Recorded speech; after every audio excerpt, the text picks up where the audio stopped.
Good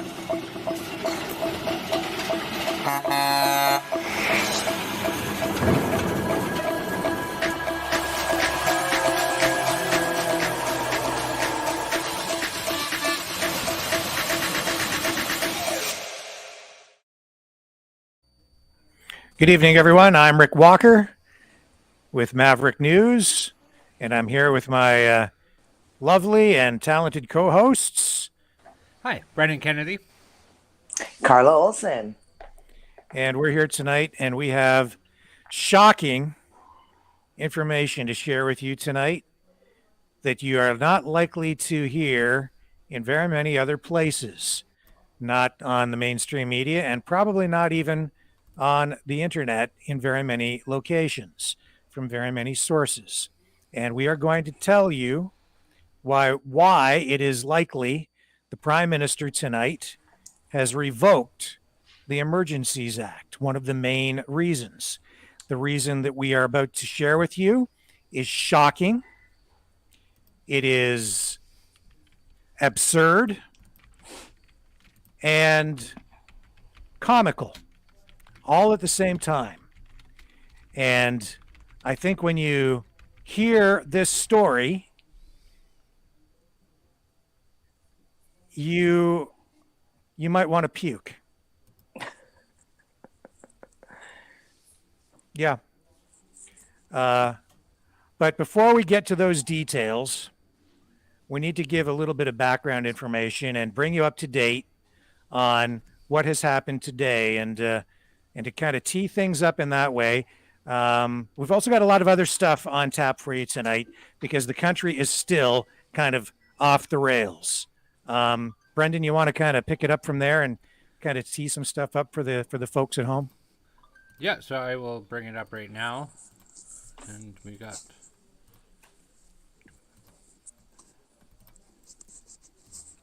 And it's there. You ready? Sure, but before we do this, we're also gonna share with you a story about a school bus driver who has been targeted and efforts made to sort of threaten her and her job. We're gonna talk to you about how the government still has political prisoners in custody tonight for an emergency that didn't really ever exist. We're going to show you, what else do we have tonight? We're also going to take you into the U.S.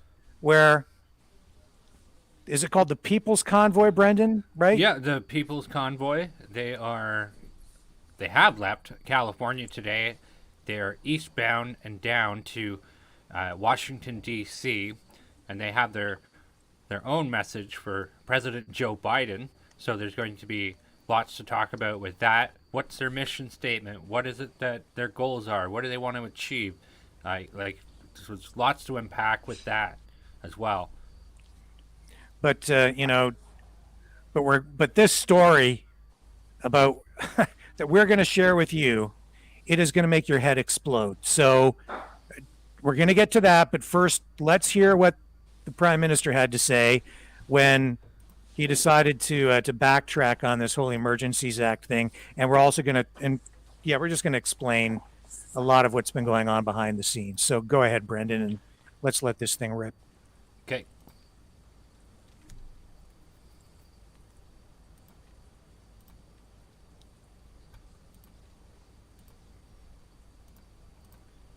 So here he is, getting ready. Good afternoon. We are joined today by the Prime Minister, the Deputy Prime Minister, and Ministers Lametti, Mendicino, and Blair. There will be a 20-minute opening statement followed by 20 minutes. Sorry, there will be an opening statement followed by 20 minutes of questions, 10 minutes in the room, 10 minutes on the phone.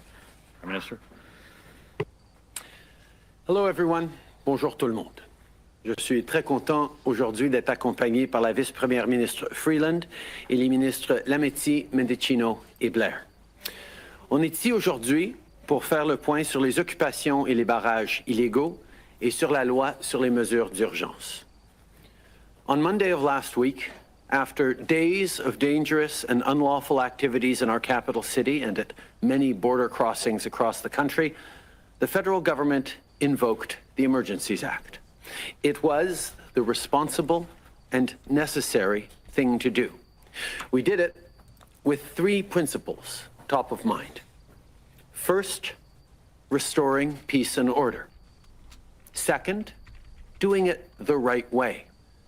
And third, making sure that it was time limited. The first point, restoring peace and order in our streets and restoring confidence in our institutions, was top of mind. Public safety, as well as jobs and the economy, were at risk. People were being harassed, small businesses were closing, factories were shutting down, and trade was halted at our borders. Here in Ottawa and in other places in the country, there is evidence of individuals wanting to undermine and even harm Canada's democracy. Their participation was believed to increase the potential for unrest and violence. We worked closely to support provinces and municipalities to get the situation under control, but as the weeks went by, it became obvious that provincial and local authorities needed more tools in order to enforce the law and protect Canadians. And that's exactly what the Emergencies Act provided to them. Lundi de la semaine dernière, le gouvernement fédéral a invoqué la loi sur les mesures d'urgence parce que les autorités locales He's repeating et that in French. Can we provinciales just avaient besoin pull de the audio plus down? d'outils pour protéger les Canadiens. Well, you- Comme le chef intérimaire Since Bell du I'm service certain de that our police viewers d'Ottawa l'a are dit, la loi English. sur les mesures d'urgence Yeah, we're not bilingual either, so. It's the same rhetoric anyway, different language. Yeah, and he's about to revoke the act. Okay, but okay, pump it back up. Let's go. The right way. The right way. We'll always defend the rights of Canadians to peaceful assembly and to freedom of expression. As I said before, the Emergencies Act was created to flow from and uphold the Canadian Charter of Rights and Freedoms. Can you pause it right These there, Brendan? measures had to be. That's a load. Okay? That's a bunch of Orwellian doublespeak. Not true. The Emergencies Act gives him the power to completely ignore the Charter and all of our rights. Step on it. That's right. Shred it, burn it, doesn't matter. Ignore it. It gives them the right to do pretty much anything they want, including going after your bank accounts or the bank accounts of anyone they choose. This act gave him the right to go and snatch people off the streets and imprison them. Just off the street with you, target anybody that they deem to be a threat. And in this case, it was pretty clear he was targeting his political enemies and people that just maybe hurt his feelings because they said something that he didn't like. And Had flags that had words on it he didn't like. It also gave them the right to turn downtown Ottawa into a USSR type, Eastern Germany type environment where you're not even allowed to walk down the street for a cup of coffee without being harassed by police officers. And when you hear the story we're about to tell you, Well, let's not forget, it also allowed the police officers to beat people who took a knee in front of them in surrender. with their names and insignias removed from their uniforms while they beat people so that it would be more difficult, if not impossible, to prosecute in court afterward. Unbelievable. Let's let it roll. Just that's just an outright load of you know what. And were compliant with the Charter. Parliamentarians debated and the House voted. We followed procedure, and it is critical that we continue to do so. That's why a joint committee of parliamentarians will be struck to review the declaration of emergency. Within 60 days, there will be an inquiry into the circumstances that led to the Emergencies Act being invoked. It will look at how we got there and why it was required. It could look at policing. The inquiry could also examine the funding, influence, and disinformation that supported the illegal blockades and occupations, both foreign and domestic. Can you pause it there, please? D'ici 60 jours, une enquête sera déclenchée. wait until you hear the story we're about to tell you, and contrast that what we're going to tell you against what he's just said there about disinformation, and it's going to make your head explode. I'm telling you. Okay, if you're willing to listen and open your eyes when we tell you. Okay, go ahead, Brendan. Sur les circonstances ayant mené à l'invocation de la loi sur les mesures d'urgence. Elle pourrait porter aussi sur les activités policières.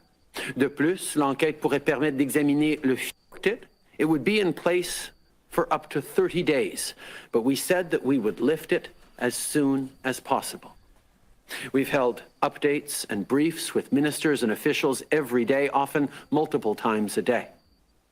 And today, after careful consideration, we're ready to confirm that the situation is no longer an emergency. Therefore, the federal government will be ending the use of the Emergencies Act. We are confident that existing laws and bylaws are now sufficient to keep people safe. Of course, we'll continue to be there to support provincial and local authorities if and when needed. And I want to reassure Canadians. Law enforcement agencies are prepared to deal with anyone engaging in unlawful or dangerous activities. Police officers will continue to be there to protect our streets and neighborhoods within their jurisdictions. Aujourd'hui, après avoir soigneusement examiné la situation est dangereuse, dans le travail pour défendre et améliorer notre dans les 2 derniers jours, Monsieur. And that's it. It goes into the press conference if you want to keep it. Yeah, let's roll a little bit of that if we can. Okay, we'll move the questions from the room. We'll start over here at this microphone with Jasmine from Radio Canada. Stay tuned. Our story is going to blow your mind. Lundi, vous disiez qu'on était encore en situation de crise. Aujourd'hui, et l'ordre et le respect de la loi. un plan si des manifestations de grande envergure reviennent ou est-ce qu'on se réserve Et seront suffisants pour pouvoir charter compliant, extra tools to our authorities to be able to remove those barricades and those occupations. This past weekend, we saw that happen. And as of Monday, Ottawa was clear of occupations and border crossings across the country were. We spent the last couple of days leaning in with public safety authorities, with police forces across the country, and ensuring that even as we recognized that the emergency looked like it was ending, the threat remained, but that they had the tools, that Canada has the tools in normal times, not under an Emergencies Act, to deal with the potential threat returning. And we got a high level of confidence that the existing tools that police forces have across the country will be sufficient to deal with further disruptions. But Prime Minister, when you invoked the act, you said it wasn't just about Ottawa. You said you needed to protect critical infrastructure, border crossings in particular, airports, I believe, are also listed there. Those are just as exposed as they were when you invoked the act. What's different now for them? We saw, for example, the blockage of the Windsor Bridge, the Ambassador Bridge in Windsor, took a number of days, and there were some jurisdictional questions that prevented the local police of jurisdiction from being able to move in with sufficient abilities and authorities to be able to remove the occupation that had ensconced itself on the approaches to our busiest border crossing. That was part of why, very much part of why, and the threats to other border crossings in Coots and Emerson and elsewhere, and the national nature of the threat that led us to conclude that this was an emergency that required the use of the Emergencies Act. But as I said, this was always proportional and time limited. And as we've gone through this past week, we have now seen and been assured by our police forces in jurisdictions across the country that they now have sufficient tools in regular times to deal with any further challenges. And therefore, we are pleased to be able to lift and revoke the Emergencies Act. Monsieur le Premier ministre, Boris Proulx du Devoir, est-ce que ça veut dire que les mesures d'urgence ne s'appliquent plus? La justice et ensuite la ministre des Finances. C'est à déjà Période de la déclaration. légaux de partir. Et quand les gens sont Qu'on a vu à la Chambre des communes lundi soir, c'était par Ils pas utilisé pendant 3 semaines. au contraire. D'ailleurs, on a vu dans les manifestations qui sont venues, même partout à nos frontières. Donc, whether it's social media activity or Okay, we'll move to the phones. First question, David Thurton, CBC. Hi, Prime Minister. Do you still see the protest camps outside of Ottawa as a threat? Thank you, David. Let's be very clear. The threat continues. We do see, whether it's social media activity or people who continue to be, focused on protesting and perhaps illegal protesting, that we need to be monitoring.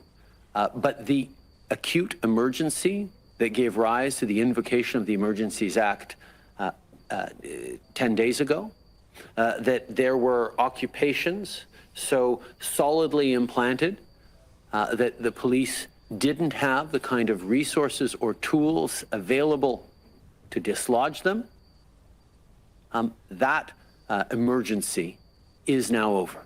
We spent the last 2 days hearing from law enforcement and from public safety experts who reassured us that the tools available to police to prevent further occupations, tools that were used quite effectively by police services in cities like Toronto and Quebec City over the past weeks, would be sufficient to prevent, even as people continue to threaten to restore blockades or occupations, it would be sufficient to use the tools regularly at hand for police services to prevent further emergencies. Okay, let's pause it. So you still see these camps as a What are the- Go ahead, Carla. What are the tools? What are these tools that the police have? Tools. Yeah, they, LRAD?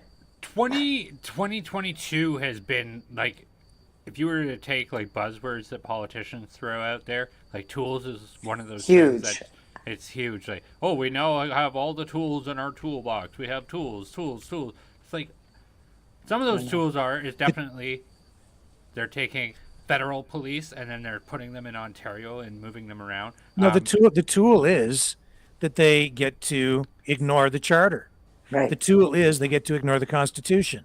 The tool is they get to ignore due process. The tool is they get to do whatever they want. They get to do whatever they feel is necessary because it puts them on a war footing. He declared war on his own people so that he Yes. could then unleash the full brute force of a paramilitary operation that he put together by hand-picking officers from different police services that were quite happy to go in there and collect overtime to clear out a political demonstration that was in opposition to his policies on the COVID mandates. That's it. And he just admitted that the only real emergency was the protests. Just because he chooses to call them an occupation doesn't make them illegal. But because the former police chief, Slawley, was having difficulty clearing them out, it's pretty clear that one of the reasons he was having difficulty is because they were within their rights to be doing what they were doing. So by invoking the Emergencies Act, which is the War Measures Act, he gets to do an end run around the Charter, the Constitution. He gets to ignore all the laws and be as lawless as he wants Yep. in order to clear Exactly. out political opponents. That's it. So what is illegal? When you're under the Emergencies Act, it's whatever Justin Trudeau says is illegal. If you sneeze or look the wrong way or do anything, he can say that person is an enemy of the state. I don't like what they wrote on Facebook. Go arrest that person. Tamara Lynch, one of the key organizers tonight, is still in jail. What has she been charged with? Inciting mischief. That's the charge. Counseling mischief. Counseling et cetera. mischief. Counseling to incite mischief. Okay? That's It's a misdemeanor. It's like that's like saying you're convincing someone to go spray paint graffiti. And I'll ask you this: did you see any graffiti down there, Carly, in the weeks you were down there reporting on this? The only graffiti I saw, like I said, was when a citizen of Ottawa who was against the protest, wrote words all over a trucker's truck. So, incidentally, they also shot a shotgun into the cab of that truck. Thankfully, the trucker was not sleeping in the truck. They shot a shotgun? Yeah, but you didn't see that on legacy media, right? Right. It's so that was the tool. The tool was, I guess, a flamethrower that they took to the Constitution and the Charter of Rights and Freedoms. That was their tool. And then he gets to stand up there and say, well, we're doing this because we need to protect your rights. We're protecting your rights by taking them all away. Mm-hmm. I had this conversation with someone very close to me today. I said, right now, today, with this Emergencies Act in place, what rights do we have? Name one. Even one right that remains intact today. And I couldn't get an answer. Not a real answer. Key word though, Rick, when he says that he's protecting the rights of Canadians. You see, Justin Trudeau only sees a small portion of Canadians, the ones that agree with him. Right. Those are the Canadians. Anyone who disagrees with him is not considered a Canadian by Justin Trudeau. That's right. So, Especially the person that we're going to introduce you to in a video that's coming up that's going to explain one of the main reasons I'm sure that he made this decision tonight. And it, like I said, is going to blow your mind. And it is absurd. It is crazy. It shows how insane this government has been. But I have to tee it up and put it in context for you. So we're going to walk you through it. And it's just going to shock you. Any other thoughts there, Brendan? I don't trust anything that Justin Trudeau has said in any of this, and he's not sorry for what he did. He just declared, I've never seen the word illegal in protest so many times in the same sentence so many times in my whole life. And we've seen some very ruly protests that happen in the past 2 years between the United States and Canada. We showed some of that footage on here. A few other things, I want to know what part of this Emergencies Act is going to remain in effect permanently, because Chrystia Freeland indicated that some of these measures designed to go after crowdfunding platforms and people's bank accounts and those powers she wanted to make sure remained in place even after this act was rescinded. So I'd like some clarification on that at some point. I don't know if we'll get that tonight, but that's something everyone should be very concerned about, because even as he sits there and says that this thing is being revoked, I'm quite certain that elements of this will remain in place. Not only that, in some provinces, including Ontario, and we'll have to check, I guess, to see which provinces still have emergencies in place. But in Ontario, there's still an emergency has been declared by the Premier, and that still gives the authorities special powers to deal with things in particular ways. And I know that today, I think there was something like 39 different trucking companies that were targeted in Ontario, 39 family-run trucking firms that the government has taken steps to destroy today. And they're not done. They're not done with this witch hunt. with this Nazi hunting, which is completely absurd. It's ridiculous. And the deputy chief also said that too, or not, excuse me, the acting chief, Bell, he said, we're going to, what was it? We're going to hurt people who have gone and donated money to the truckers and that sort of thing. The words he used were "go after." We are going to go after. Yes, thank you. And just like Justin Trudeau just said, we're going to have committees that talk about all this stuff. The witch hunt is going to continue, and I will wager you donuts to dollars, or however the expression goes, Justin Trudeau is going to go after MPs that took pictures with the truckers or gave his support to truckers to that whole thing, and that could be some trouble in store for those members of parliament that happened with that. Yeah. Very well could be. Absolutely. So, yeah, I was kind of interested in what everybody's thought was about that we're going to hold committees and this sort of thing to review everything that's happened and the cause of this and the threats from finances, foreign and domestic, and blah, blah, blah. Well, usually when there's an internal review at any corporation or business, usually somebody's in trouble. So I would side with you on that for sure, Brendan. He didn't give up easily for nothing. He's got more in his back pocket. Yeah, and well, I think that this story though is going to explain a lot to people too. So what you're looking at here, folks, is live footage tonight of the People's Convoy in the United States, which was inspired by the Freedom Convoy in Canada, the Freedom Convoys.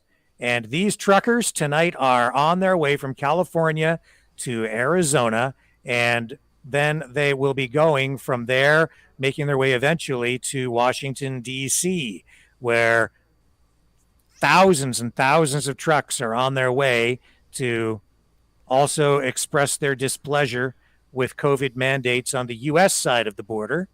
And, you know, I have to wonder, Brendan, will Joe Biden be declaring all of these truckers Nazis as well, and then going after them in the same way that Justin Trudeau will? It's almost as if you have a crystal ball, Rick Walker, because that's exactly what's going to happen. And Joe Biden and his administration have been calling regular citizens, parents who care about their children and what they're being taught in schools, and this sort of thing, he's already declaring them terrorist enemies, domestic enemies, he said. Like, that's been the common theme. I've talked about this already. And if you're not paying attention, you'll miss it. That we've had the war on drugs in the 90s, and then we had the war on terror in the 2000s, and now look what we have. We have the war on domestic people, and this is what we're seeing in Canada, and we're seeing it in the U.S. This didn't come up out of nowhere. This is not something that just came out of nowhere. It almost feels as if there's like a plan behind it. Did you say something, Carla? I'm just watching these trucks. I was thinking, they left this morning. Mm-hmm. These trucks, eh? Yeah, no, definitely. There's. I mean, even if we look back 2 years ago when all of this started, right? Never in the history of my life did I ever see the world leaders all agree on the same thing and implement the exact same thing at the exact same time. So I wouldn't be surprised if we don't see this happening as all the other countries begin to stand up, you know, in light of what Canada did. They've been kind of following suit. I wouldn't be surprised if we don't see the same reaction from more than just Justin Trudeau and Joe Biden. Well, not only that, Washington, D.C. is already ready to go. They got 400 National Guardsmen ready to guard the Capitol, and they already have things going on with that. So that's exactly how Joe Biden is responding to this. Is he already deems this as a threat. He already deems these people as undesirable, un-American Nazis, and he's going to do the same thing Justin Trudeau did. He's already responding with guns. I think it's going to get a lot more violent in the United States than it was in Canada. For several reasons. I think that more Americans have guns, that it's let's face it, it's been more their nature. They don't normally peacefully protest. I'm sure that they have the best intentions. Also, the Biden administration had, an opportunity to see what happened in Canada. So they could look at what Canada did, come up with a plan. They had time to come up with a plan. They knew what was coming. They have somewhat of an expectation. And I think the pushback is going to be greater. They're going to try and nip it in the bud. Well, they're already going forward with guns at this point. So like that's exactly what they're doing here at this point. So what it remains to be seen what's going to happen with it. I think that there's a total possibility for this to go peaceful. But what I would be more concerned with America, because we've seen a lot more of it than we have with Canada, is Canada has, the United States has clearly across the board have had government instigators, whether it be from political think tank groups or whether it be from the FBI or other law enforcement agencies. Across the board, there's been more instigators than in Canada. And so I think that's something that they're going to really have to watch out for. True. So let's pull this down. So let's start explaining this sidebar story that is, it's almost unbelievable. Lay it out for me, man. Yep. Bring it out, Rick. Okay. So I came across a podcaster, a video guy, right? A YouTuber. Mm-hmm. Short time ago. I've not met him personally. I've never spoken to him. His name is Jeremy McKenzie. We played a clip from him the other night. He is a Canadian veteran, was in the armed services for about 17 years. And he's critical of the government. He's a conservative, I think, in his political views. And the government has been targeting him, the Liberal government. How have they been doing that? They've been using a group called the Canadian Anti-Hate Network, which is a government-funded organization run by someone by the name of Bernie Farber. And like many government-funded organizations, they, I think, do a lot of the government's bidding and even the government's dirty work. So they have identified Jeremy McKenzie, who uses the name The Raging Dissident as his YouTube handle. They've tried to characterize him as, what else? A bigot, a racist, a white supremacist, a Nazi. Well, Jeremy tries to inject humor into what he does. And as we know, people on the left don't really have much of a sense of humor. And he created a fictional country called Diagolon. And was making jokes about it online. And created a flag on his phone using a graphics program. And he just like did a swipe across the screen or something and made up a flag with a white line through it. And then he appointed fictional characters to a government to govern over Diagolon. And this has been going on for a long time. And he somehow came on the radar for the RCMP, for the police services in the country, and largely because he was an opponent politically to Justin Trudeau and the government, very critical. And the Canadian Anti-Hate Network then set about smearing him. And there have been some media reports about him, characterizing him as a threat, as a terrorist, because of what the Canadian Anti-Hate Network has said about him. Well, as I've indicated, what is the Canadian Anti-Hate Network? It's a government-funded group that they're sort of left-wing liberal allies, okay? Well, through all of this crapola, they targeted Jeremy again. And you can find some mainstream news stories with his name mentioned during this convoy crisis, right? And I guess out in Manitoba, or sorry, Alberta, right, in Coots, somebody was flying a flag, a Diagolon flag. And that's because, like other YouTubers, people get on there. He's got an audience. He has fans. He has people who watch. Well, instead of seeing it for what it is, which is a joke, the authorities, because of the Canadian Anti-Hate Network, they're treating it like it's very serious. This is a serious thing, and there's supposed to be like this militia from Diagolon that's coming to overthrow the Canadian government, and Jeremy Mackenzie is a real threat to the country. It's absurd.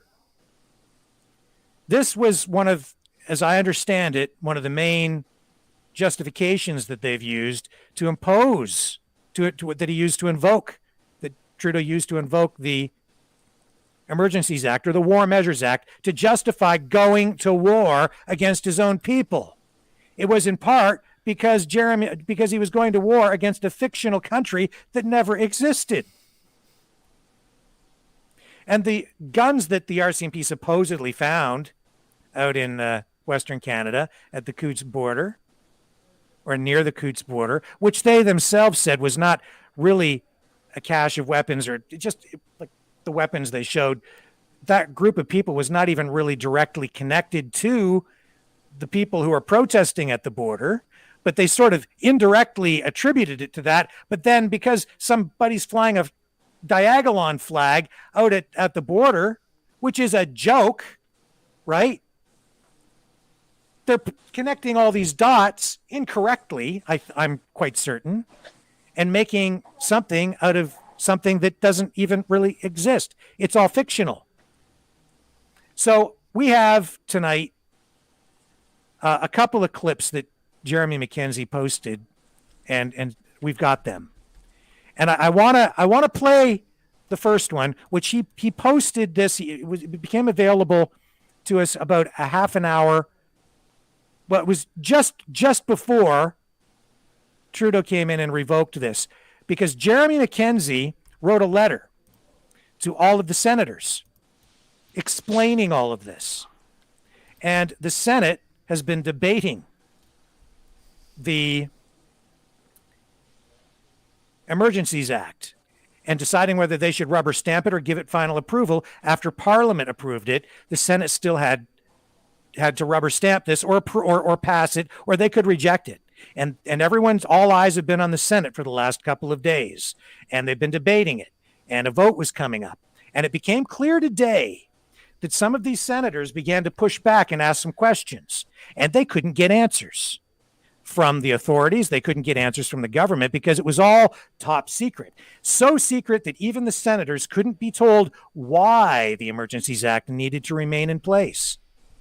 Well, we know one of the main reasons why. It's because of the threat from Diagolon, a country that doesn't exist, a meme, a joke on the internet, with a fictional government in place and a fictional militia that apparently the authorities made up on their own. Yep. This is how twisted and weird and off the rails this whole thing has become. So let me find this clip with Jeremy Mackenzie. This first one.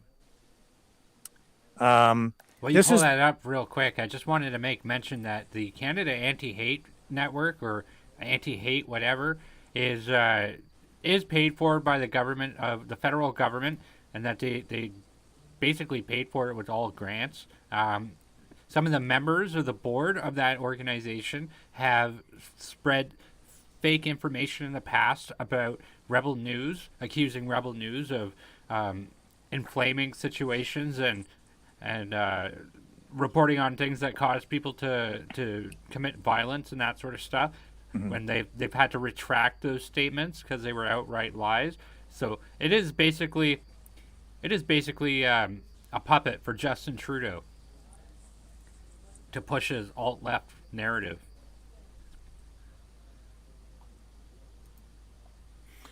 Yeah.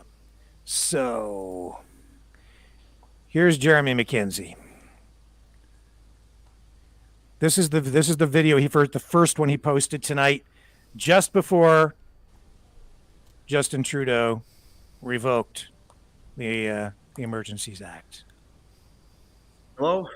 For those of you who may not know who I am, my name is Jeremy McKenzie, and I don't normally like to do these kinds of videos. In fact, I think it's kind of silly and attention for the sake of attention's sake. However, I have some very, very serious things that I need to do. And if you care at all about what's going on in this country and what's happening right now, please listen to what I'm about to tell you. I'm a 14-year veteran of the Canadian Force since I retired in 2017. Since then, I've been running a podcast and kind of an internet show. I'm a clown. I'm a comedian. I like to make people laugh, as many of you probably noticed over the years if you follow any of my content. If you don't, maybe more recently heard of me through the news or through the House of Commons debates, or now that has made its way up to the Senate chamber, where they are debating on the future of this country in a very serious way. If you're not aware of this, the Trudeau regime has enacted what was previously known as the War Measures Act to combat what was and still is the most peaceful, positive, and shining example display of Canadian culture that I've ever witnessed and had the honor and privilege to experience. This isn't World War II. And this is not the FLQ crisis. This is not separatists, bombing buildings and murdering people and kidnapping them. This was bouncy castles and hugging and singing and an egregious display of police brutality. If you've been following the story at all, you've been aware of this, but if not, you may have heard them say, that there's a threat. That's why we need the Emergency Measures Act. That's why we need this, because, unbeknownst to many Canadians out there, there's an underground army, a militia of a white supremacist, accelerationist, far-right, dangerous terror group, blah, blah, blah, etc., called Diagolon. That may sound like a ridiculous name to you because it is. I invented it. I am the de facto leader of Diagolon. It's a meme. There is no army. There is no militia. There are no terrorists. There are no weapons caches. There are no threats. There's no organization. There's no planning. This is a social club community of sorts that was weaved together through people that were fans and followers of my podcast, in which I encouraged them to do that. I encouraged people to go, meet each other in real life and engage each other and be human beings and reclaim, what's been taken away from them over the past couple of years, making everybody feel isolated and alone. Apparently that makes me a terrorist now.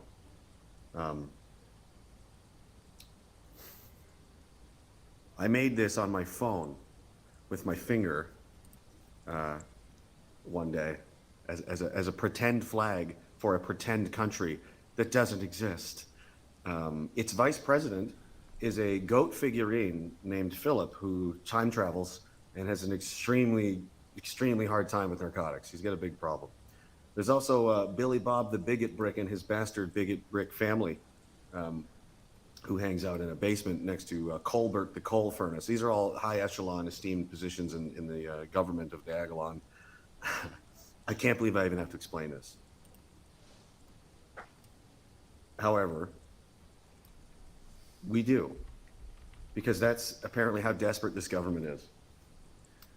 The Liberal government has paid for, constructed, and oiled up very well an organization called the Canadian Anti-Hate Network, which is funded partly by the government of Canada, indirectly and directly. It's received donations from members of the government, from Gerald Butts and others. You can go right to their website and see it for yourself. All of the things being said about me and my friends are sourced from these people. These people are not academics. They're not researchers. They're not journalists. They're a partisan tabloid paid for by the Liberal government, trying to strangle its political opposition in its infancy. I'm a founding member of the PPC. I've always been a supporter of Maxime Bernier and Randy Hillier and others. I think that's a big part of the problem for them. They've created this boogeyman character of a fake army that doesn't exist to justify a grotesque abuse of our citizens. I hope you've seen the footage. It might be hard to find because the media has buried it. A woman was trampled by a horse. People were pepper sprayed, hit with batons. My friends of mine were beaten in the street for no reason. Veterans. No one so much as threw a snowball. Many of these cops, whatever they were, no name tags, no badges, no IDs, nothing. Were they even cops?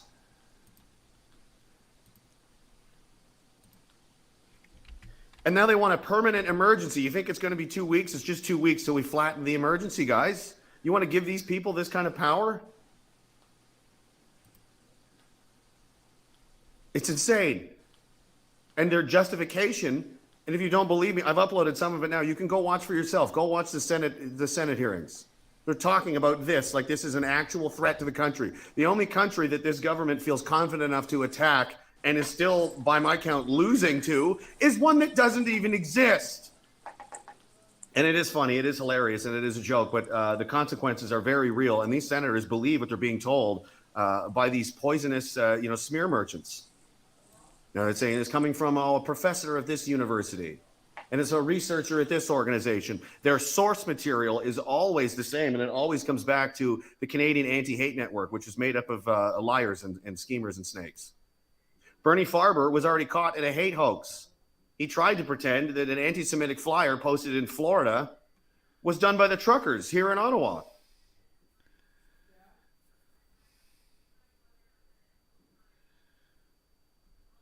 These senators are being given information, politically motivated lies, as justification to bring a sledgehammer down on every man, woman, and child in this country. They've made protesting illegal. Where does it end? I don't know where it ends, but I know what's going to happen to all of us. We're all going to go to prison for a long time. I don't know if you've thought this through, but leaders of de facto leaders of national or international terrorist organizations that are planning to overthrow the governments with bouncy castles are probably not treated too well, especially when they've already been convicted in the court of public opinion. I've been told it's very Kafkaesque, and I would agree. We're in a rough spot here. This country's completely gone off the rails. The media is not asking questions. Nobody is doing their job anymore. So I'm doing all that I can do. I've explained this in detail. I've written a letter to every single senator in this country. It's in their possession now, along with some links, and you can go see for yourself. And I'm going to post it in its entirety after I'm done uploading this. You can see it on my Telegram page or my website or whichever website, diagolon.org, diagolon.org. It's a meme country. It's a joke. It's a way to connect with people through humor and levity during arguably one of the most difficult time periods to even live in this country. And these psychopaths are trying to use that as a way to smear everyone else and make themselves the victims. Do you think really Justin Trudeau, the Liberal government, are they victims? Victims of what? Victims of honking. They wanted violence, they didn't get any, so they imposed it themselves and ruthlessly beat their own people in the street and then have the audacity to act as though they are under attack and need a permanent emergency because of this, because of a joke.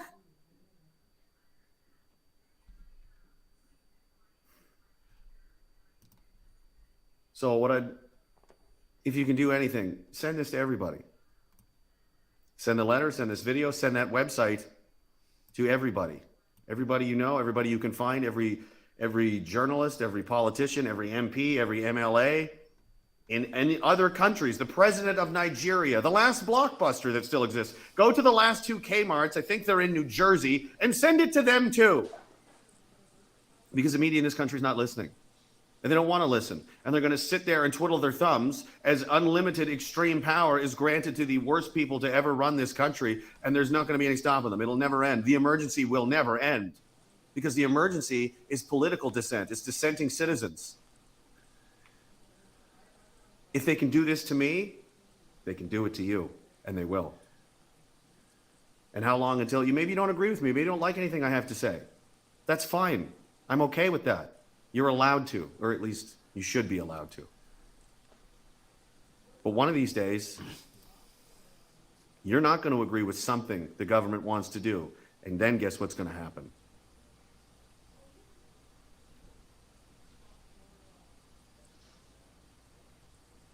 I don't really know what else to say, except that this has gone completely, this is insane. I mean, this isn't a serious country anymore when, an internet clown memes a fake country and the government is trying to use that as casus belli to declare war on its own people. We need to pay attention and we need to do something about this before it's too late, because if they pass this, that's it. And they'll extend it, and they'll extend it, and they'll extend it.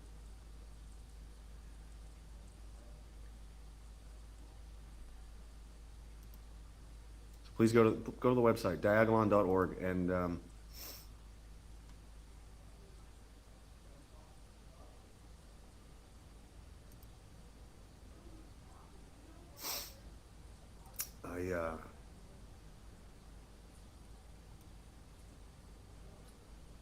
I just wanted to tell the truth, and I just wanted to help people. I just wanted to make them laugh and make them feel like they weren't alone and that they had somebody that they could talk to, that's all. And if that makes me a terrorist, if that's the justification for the Emergency Measures Act, the War Measures Act, I think you need to think long and hard about if this is still a country you want to live in anymore.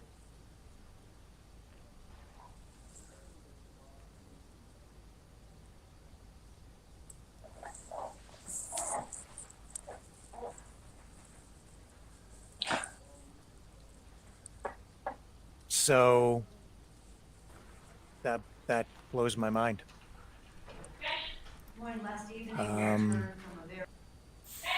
Believe it or not, I missed Diagolon entirely through this whole thing, and when I Googled it, it's exactly what he says. It's all the legacy media organizations say, oh, the far-right group, far-right militia group Diagolon.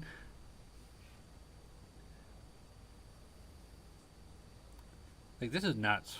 And this has been the secret that Justin Trudeau has been holding over the Senate and the House of Commons. I don't know. We don't know everything that in their so-called intelligence might be telling them. But yes, absolutely. That's part of it. And a bigger part than I think people realize. And there has been reference to this in Parliament. There has been reference to it, as I understand it, during the Senate debate. There was reference to this in many media, mainstream media articles. There's been reference to that flag of Diagolon in media reports. They've targeted Jeremy. They've been trying to destroy him. But it started before all of this. They began targeting him a long time ago, and they've made his life very, very difficult. Now, I don't know all the ins and outs of all of the charges that have been laid against him. I know that there was some sort of a weapons charge against him. I think that laid after he was seen. I don't know what all that was, but it's pretty clear that a lot of this stuff is trumped up, and police are responding to complaints or reports from this Canadian anti-hate network. And I can't speak with great authority on the details of the case surrounding this because I haven't had the time to go that deeply into his past, and I don't know him. But you can clearly see what's going on, and we've got the website. Let's bring up that website. I have it up already. Oh, do you? Okay. Diagolon, yeah. Diagolon.org. Yeah. So let's bring up that website here. Hang on. Do you have the website, Jeremy? Yeah, it's in the share. No, that's a video. Oh, that's okay. No. All right, you got it. I see. Yeah, so this is a video we just watched. Here's the letter he was talking about. The letter that he sent to the senators. Yeah. And you know what? I think that is part of the key here. That letter was sent because he was so desperate to let people know what was really going on and to let these senators know what was really going on. He sent that out. And today we began to see some of these senators question Justin Trudeau. And it was then becoming clear they were not going to just rubber stamp this. They wanted to look into this more carefully, and they wanted more information. And Justin Trudeau wasn't prepared to give it to them. He was saying, oh, no, this stuff's top secret. We can't share this information with you. You're going to have to vote on it without all that information. I know that they were going to make the senators sign some sort of a document so that they would not reveal information if it was given to them. But it was also clear they weren't going to share everything with them. And I don't know how they were supposed to vote on the extension of the Emergencies Act or War Measures Act without having complete information. How are you supposed to approve or disapprove something like that without knowing what the threat is? Well, now we know what the threat was. It was a meme. Now, Can maybe you there go a was little more something into else. that site? I missed some of it. My internet kept bumping me out for some reason. I missed some of it. Sure, let's scroll down, Brendan, and see what else Let's is have a on look. there. On the website? Yeah. Mhm. I Let's think we check it should out. read this letter, though. That's the letter. This is Jeremy McKenzie and his podcast. They do have community members that are on there, and they basically talk about testimonials and stuff like that. This is all comedy. It's like it's like a joke. So He's an It looks internet like comedian. satire. That's what it is. Here is, so they're claiming that the body armor found at the Coutts Alberta border blockade had two Diagolon patches. So this is body armor that they had in the media picture, and they're saying that this is Diagolon, and that body armor actually has two of them on each shoulder. So this does not look the same as this. This is a much thinner line, and it looked kind of bigger. And this flag means unity and community. The meaning of old slashy. So what's that say there, Brandon? What's It says, originally conceptualized by a Canadian content creator, the flag of Diagolon, aka Old Slashy, is a fun symbol which represents an international community of podcast fans, outdoorsmen, fathers, mothers, bachelors, and generally anyone who believes in life, love, liberty, peace, and most of all, the notion of community which binds all of us. Terrorists. Yes. So, let's read that one more time, just so we can bring the point home. The meaning of Old Slashy. Originally conceptualized by a Canadian content creator, the flag of Diagolon, aka Old Slashy, is a fun symbol which represents an international community of podcast fans, outdoorsmen, fathers, mothers, bachelors, and generally anyone who believe in life, love, liberty, peace, and most of all, the notion of community which binds us all. The origins and meaning of Diagolon. While conducting a live stream for his fans one evening, a Canadian content creator by the name of Raging Humanist, now Raging Dissident, wanted to do a funny stream for his audience.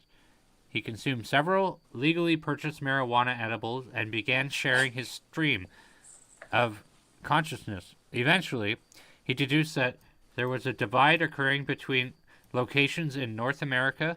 Specifically, he pointed out that common values were no longer shared along country lines, but more so specific states and provinces, the eastern seaboard and the western coast all shared similar values, where the southern states, Midwest, Western Canada, and up to Alaska tended to share similar values as well. He, on his phone, took a basic finger paint app and drew a line to signify this. Thus, the flag of Diagolon was born. To date, the concept of Diagolon has grown far beyond the joke into a community of people who once felt isolated, but now have each other to learn and share experiences. It has always been encouraged for people who feel they are members of the community to display fun little homemade emblems so that if these people were to find each other in the real world, they would know they have some common interest and would be able to better interact with one another. Diagolon and the flag of Diagolon represent peaceful, fun-loving persons from all over the globe. The community extends all over Europe, Asia, the Pacific, South America, and North America. Diagolonians, or DAGs, are represented by all sorts of people all over the globe. And let us remind you that the isolated actions of a couple of individuals do not necessarily represent the interests of this entire leaderless, fun-loving organization. Become a part of our community is as simple as longing for a feeling of belonging. There you have it. There you have it. So, Jeremy consumed a whole bunch of marijuana edibles, jumped on a stream just like we're on a stream, and he talked about the difference between the values that people have in some regions as opposed to other regions, and created a community based off of the idea. It's a joke. He made up a fake country. It's a while back, and our government has used that as part of the justification for the invocation of the Emergencies or the War Measures Act, so that they could go to war against the truckers and their own people and farmers and anybody else that was supporting them. They were at war with Diagolon. They're at war with truckers. Diagolon. And truckers and kids in bouncy castles. Yes. So basically, this is equivalent to Pepe the Frog, if you all remember him. No, I don't want to get into that, Brendan. Can we just ignore all that crap? That's just going to complicate stuff if we talk about it. Oh, it's not complicated. Yeah, it does. It's similar. No, it's not. It's not. It's not. I'm glad I don't know who this guy is, Pepe the Frog. Okay, go ahead. Go ahead. But it just weakens everything we're talking about because it's going to cloud everything. It's just something stupid that somebody did, and then now it's blown out of proportion. That's all it is. Because now if you have a green frog, Pepe the Frog, it's racist. I'm sorry. That's what it is. That's what it is. Well, but that's now- it's a whole separate thing. The point here is this is freaking ridiculous. This is beyond ridiculous. Our country went to war with its own people because a comedian on the internet created a fictional country that our government is treating as real. Is our government eating edibles? Something. This Oh, just Lord. to stay focused on this. Lord. This Lord. is beyond ridiculous. So why did Justin Trudeau revoke the War Measures Act or the Emergencies Act today? It's because his whole story behind the scenes is falling apart. These senators wanted answers. He wasn't prepared to give them the answers. This was one of the reasons, one of the things that was propping up his use of these powers. Unprecedented powers that are supposed to be reserved for times of war or emergencies of similar scale. Powers that would only be invoked if there was a world war looming, or if there was a foreign army about to invade, if there was a foreign army on the shores of Canada and they were about to, say, land on the East Coast or maybe out on the shores of BC and begin an invasion. That's what the Emergencies Act is for. And so they went after this guy. Again, somebody they've been demonizing anyway. An easy mark. For how long, though? They've been after him, I think, for, I don't know. Since the new year, December about. At least before that even. Before that. They don't like him. And it's because of his political affiliations, his association with Maxime Bernier of the PPC, Randy Hillier in Ontario, these dissenting politicians, conservative-leaning politicians. They don't like that. They don't like him. They don't like that he's got a platform online and an audience that follows him.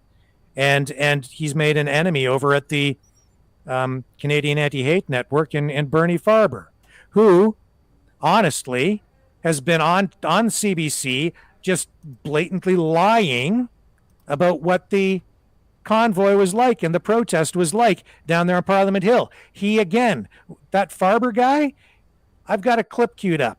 And you listen to what he says, and it is like complete fiction. But that, again, is it's because of him being on the CBC, helping the CBC spin this narrative of a bunch of violent, racist Nazi truckers, which is a lie, helping over there. It's all, you want to talk about misinformation? How about the world's greatest mind F, okay? That's what's been going on. My brain hurts. Oh. With this. I don't know. How did we ever miss this? Well, I didn't miss it. It's just I've been following him for a while, ever since I became aware of him.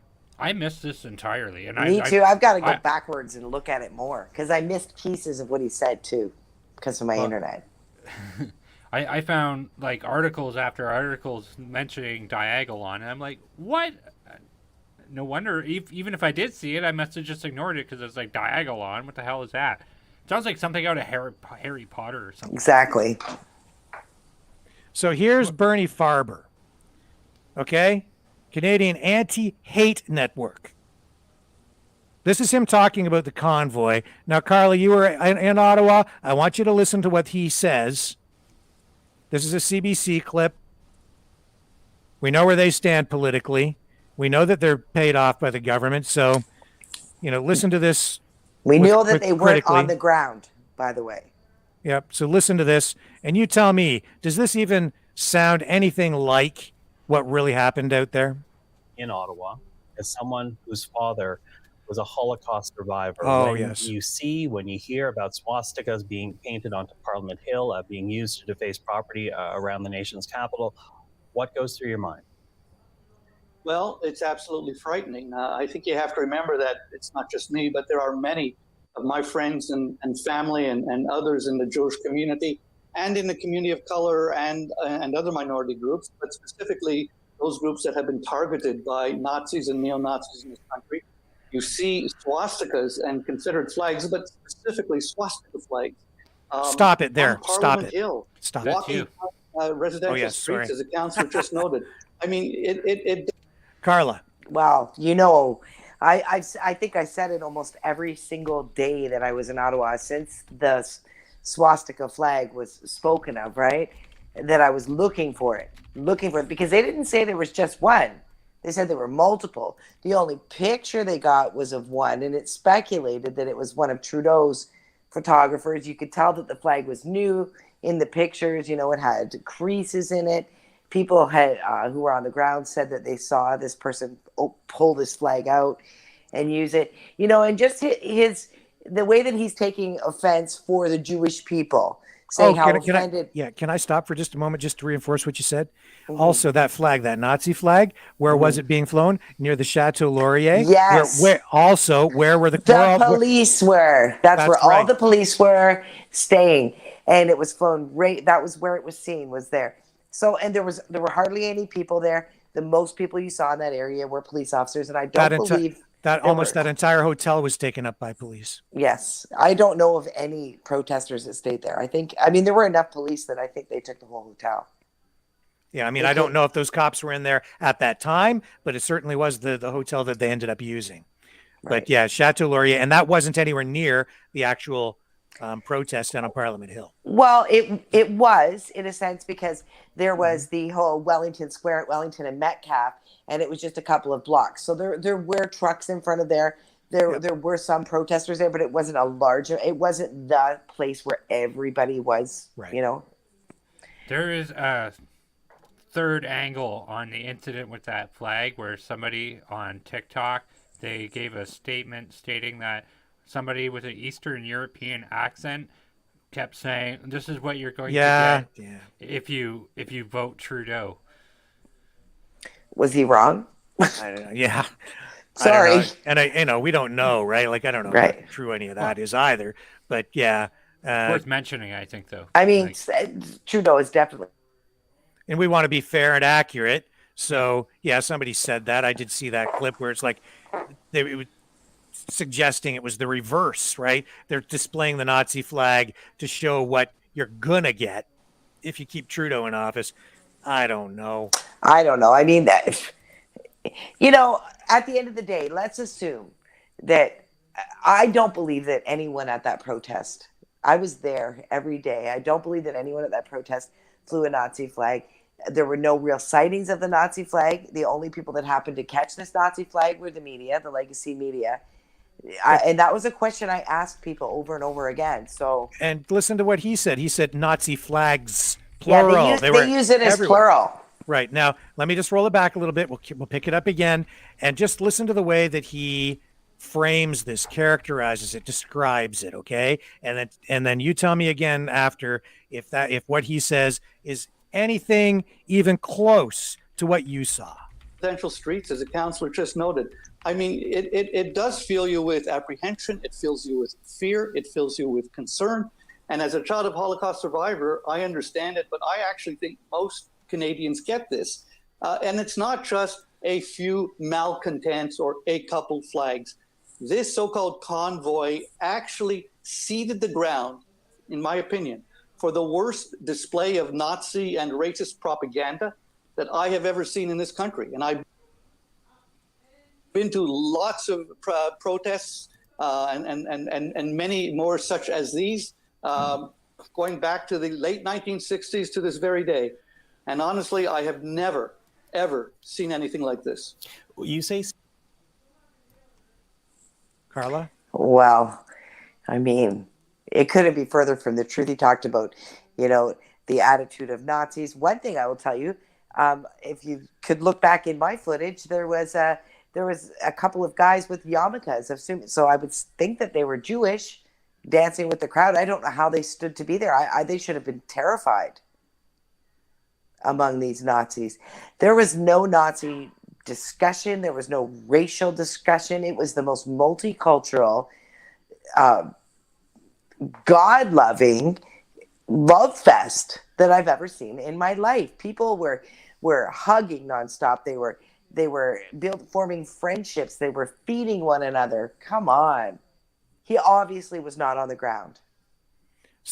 Or he's lying through his teeth. So this is the guy that ultimately is also the guy targeting Jeremy.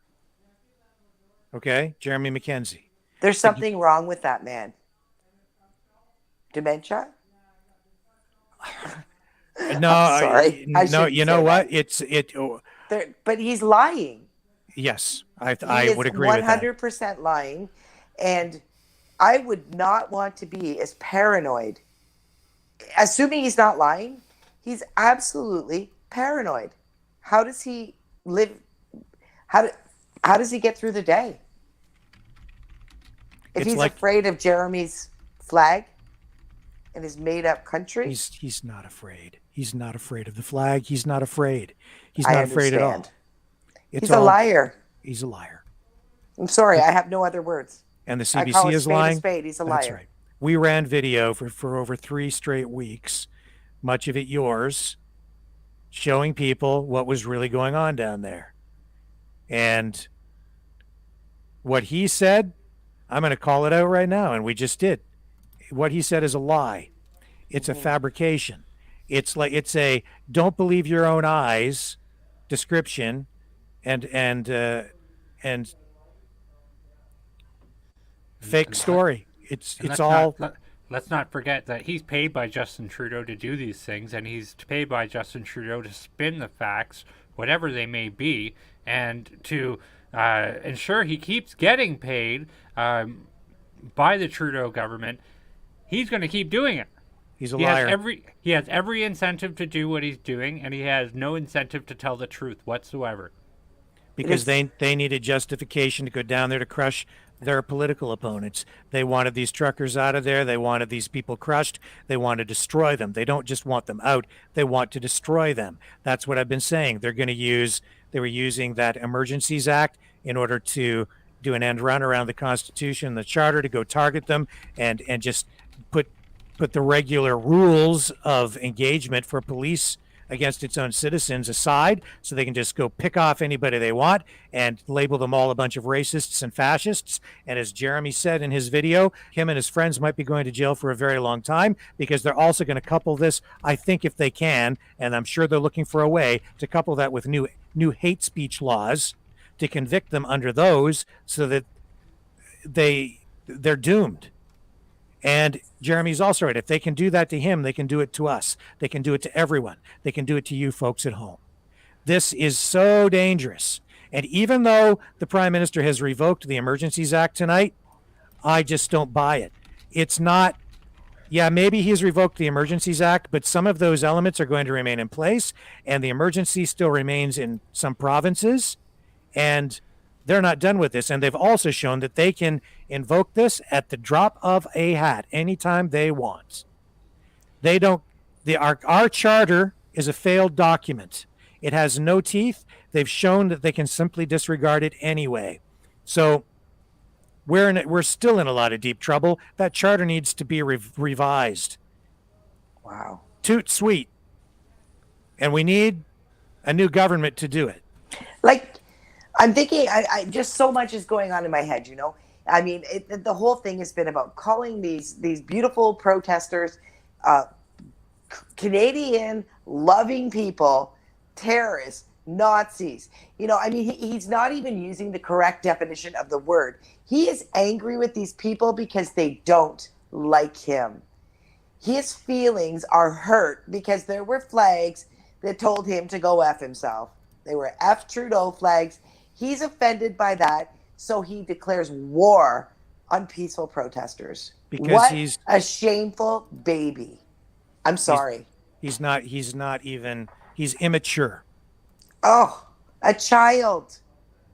This Yeah. is like a Mean Girls conference. He ran away at first and then came back with his gang to go beat up the people that he was afraid of. That hurt his feelings. Yeah, because the people that he'd been abusing like a spoiled brat for over 2 years came back to say, "Hey man, why are you hurting us so much?" And he said, you're Nazis, racists.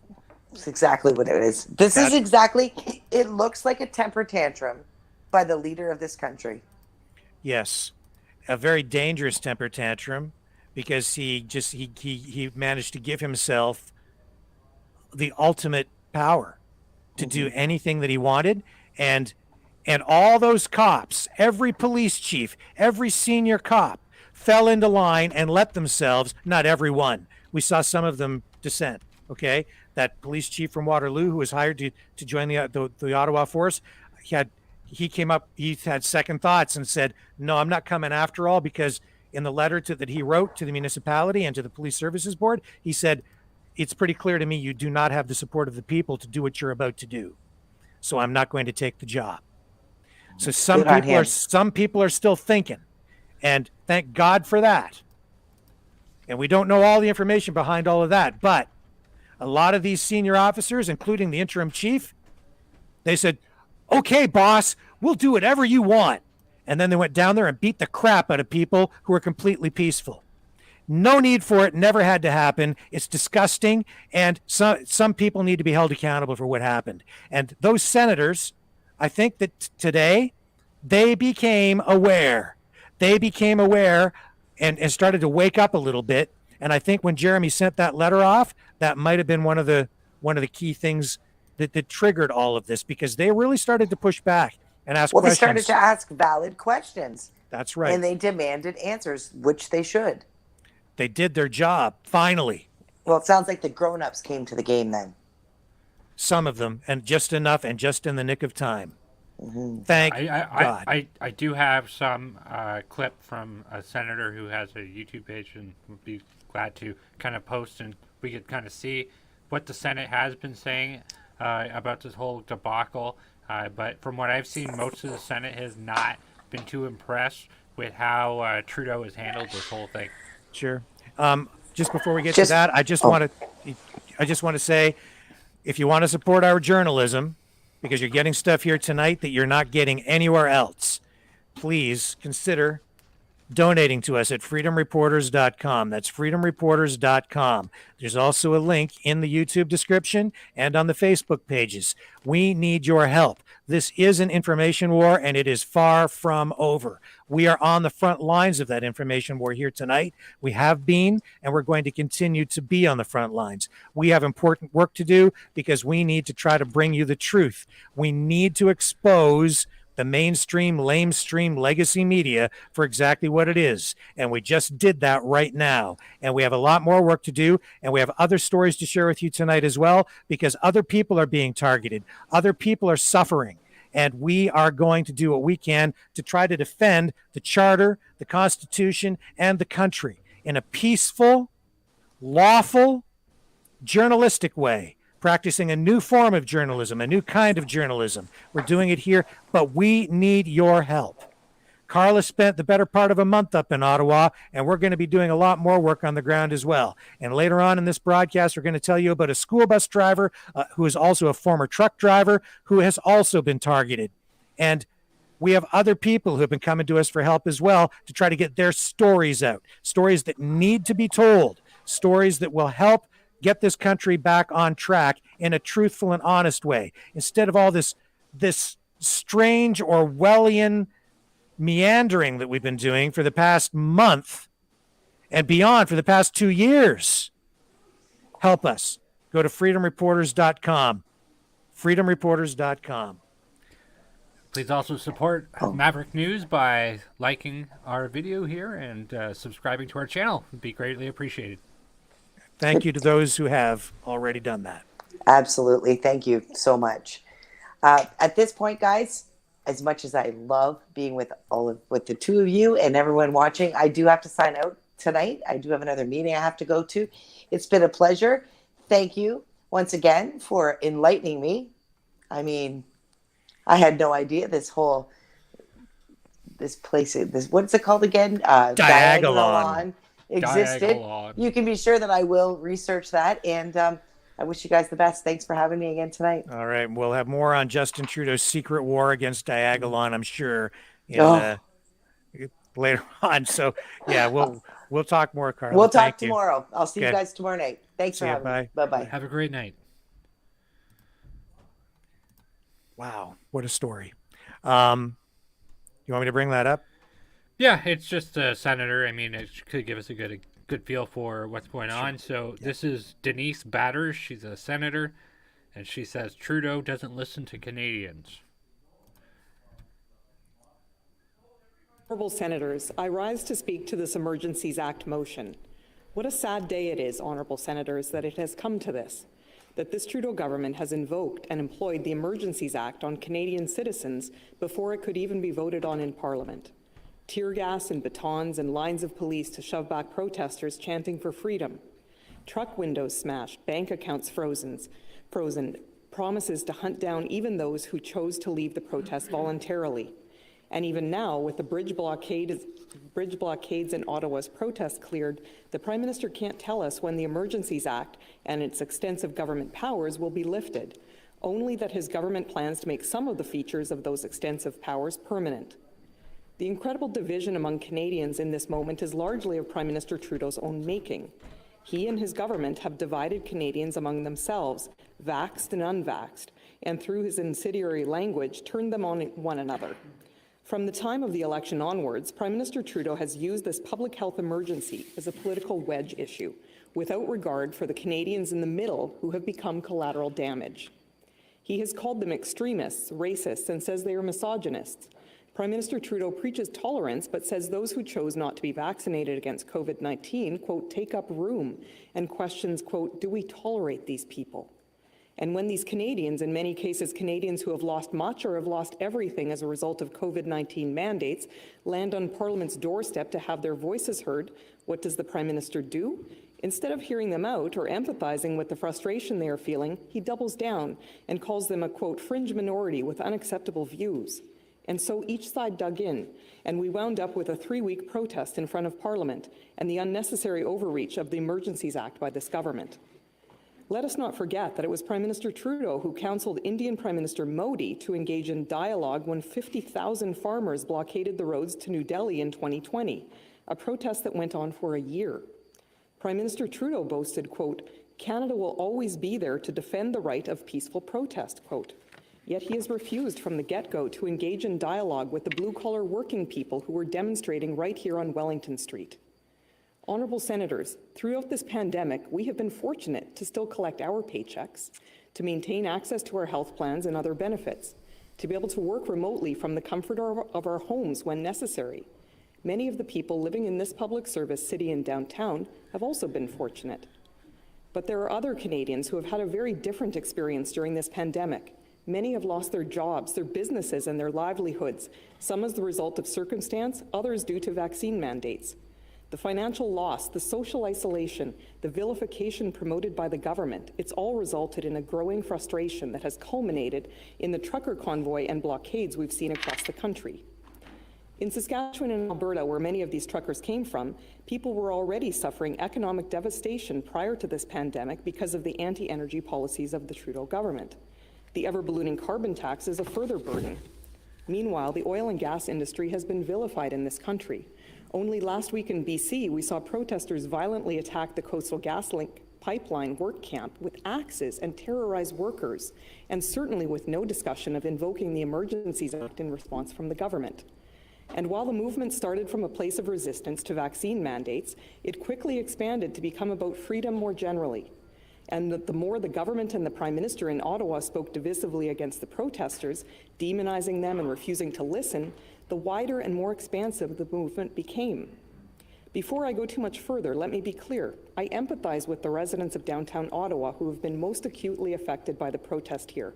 They have had their lives and livelihoods disrupted. Understandably, they wanted it to end. This intrusion into their lives came at the tail end of having suffered through this pandemic, perhaps the most stressful, traumatic 2 years of many of our lives. And then to have to deal with this, the blaring horns all hours, day and night, the obstruction. Who among us wouldn't be saying enough is enough? My office faces right onto Wellington Street, and I had a front row seat to this convoy for the past few weeks. And what I can tell you is that what I witnessed of protesters was peaceful, organized, and non-threatening. I do not tolerate harassment, intimidation, or destruction ever. But I can honestly say that I, personally, did not see any of that behavior exhibited by the protesters. I have been here in Ottawa during all 3 weeks of the protest, and I can say that in the last 2 years, I never felt safer walking home from my office at night. The protesters I met very much reminded me of the people I know in Saskatchewan, friendly, hardworking, patriotic Canadians. But I sensed in the discussions about the protesters in the media and among the privileged chattering classes on Parliament Hill almost a fear of these working class people who had invaded the city. Ottawa's mayor called them yahoos and idiots. Others online maligned them as Nazis and terrorists. Everyone had an opinion about them, but certainly no one was talking with them. It was widely reported that I posed in a photograph at the protest alongside my MP caucus colleagues from Saskatchewan during the protest's first week. There were no protesters in the photo. There was an empty truck in the background with Saskatchewan's flags on it. Certainly nothing offensive, but in the Ottawa media, this was considered controversial. We went to talk to some of the Saskatchewan truckers who congregated on Kent Street from towns like Stoughton, Southey, Caryville, Cardiff, and Birch Hills. These truckers are our constituents, and that is our job as parliamentarians to hear them out, to engage with those we represent, to listen to their concerns. They drove all the way to Ottawa from those Saskatchewan towns. Birch Hills is almost 3,000 kilometers, or a 32-hour drive away, to simply have a conversation, like Prime Minister Trudeau will advise other world leaders to do, but which he obstinately refused to do himself when faced with the same situation here in Canada's capital. Like so many other situations, what this Prime Minister sanctimoniously prescribes for others, he refuses to apply for himself. To be sure, the Emergencies Act is intense legislation for a government to invoke. It should only be used as a last resort, when no other laws can deal with a national security threatening issue effectively. I submit that this Ottawa convoy falls well short of that bar. In the past, when this act, or more accurately its precursor, the War Measures Act, was invoked, it was in relation to World War I, World War II, and the FLQ crisis, which involved the murder and kidnapping of public officials and ongoing terrorist activities. These are the only times similar legislation was employed in the past. What is the national emergency this time? Dance parties and loud horns? Horns that, by the way, had long since stopped honking by the time this act was invoked, due to a court injunction that the truckers complied with. Honourable Senators, just remember that when this government is long gone and another takes its place, of a stripe you may not agree with. The Trudeau government has now set this as the precedent for invoking the Emergencies Act. Bouncy castles, loud horns, raucous partying, and illegal parking in a 4-block radius of downtown Ottawa. It's annoying, to be sure, but is this a national emergency? The federal government made no moves to resolve the Ottawa protest for 3 weeks, while the protesters were mere feet from the front door of West Block. If the situation were truly such a grave threat to national security that it rose to the level of employing the Emergencies Act, one would expect the federal government would have acted in some way, anyway, to resolve it, but they did not. Prime Minister Trudeau simply refuses to meet with protesters, then brought in the Emergencies Act as a first, not a last resort. When Deputy Prime Minister Freeland spoke on the issue, she said that the government used all the tools it had prior to the invocation of the Act. What tools? Name-calling? The Prime Minister disappearing for days on end? More name-calling? What tools? The same tools they used for the railway blockades in 2020 that went on for 19 days and for which the government still never invoked the Emergencies Act? When the Prime Minister announced that he was engaging the Emergencies Act, he told Canadians it would be in a geographically targeted way, applicable only to those within the zones specified. Yet we see in reality the federal government's massive overreach in the proclamation declaring a public order emergency, which states that the public order emergency will apply, quote, throughout Canada. Several of the premiers opposed the use of the Emergencies Act to deal with this situation, including Premier Scott Moe of my home province of Saskatchewan. Many legal experts agree this situation fails to meet the threshold for exercising the Emergencies Act. Among them are constitutional law professor Dwight Newman and the ARL, Advocates for the Rule of Law, Amnesty International, the Canadian Civil Liberties Association, the BC Civil Liberties Association, and even Paul Champ, the lawyer for those who successfully sought the court injunction against the horn honking of the Ottawa protest. They all agree this situation didn't require the Emergencies Act. Last week, the Canadian Civil Liberties Association announced that it is taking the Government of Canada to court over the invocation of this act. The CCLA's Executive Director, Noah Mendelsohn-Aviv, called the use of the Emergencies Act in this situation unprecedented and a serious infringement of the charter rights of Canadians. She stated that by invoking the Emergencies Act, the government would be giving itself, quote, enormous powers to bypass the ordinary, accountable democratic process, quote. Mendelsohn went on to call peaceful assembly, which by any measure this protest has been, quote, a critical democratic tool. The The BCCLA organization has further pointed out that the Emergencies Act should not be a stopgap measure to address the inaction of municipal police forces and provincial authorities. To be clear, they stated governments have ample legal authorities without using the Emergencies Act. Even Paul Champ, who I indicated was the Ottawa lawyer who went to court to put a halt to the incessant honking of horns by the truckers, agrees that the use of the Emergencies Act in this situation was government overreach, quote, "Although I am acutely aware of the trauma experienced by Ottawa residents, I fully agree that the Emergencies Act is a dangerous tool that was not required," quote. Many legal experts shared a concern that by invoking the Emergencies Act for the Ottawa protest, the Trudeau government is normalizing the extraordinary law's usage. The BCCLA warns that the invocation of the Act in this instance sets a dangerous precedent if our elected officials become comfortable with using excessive powers to target dissent in Canada. It becomes easier to use again, they argue, to stifle other movements such as Black Lives Matter or Indigenous land or water defenders.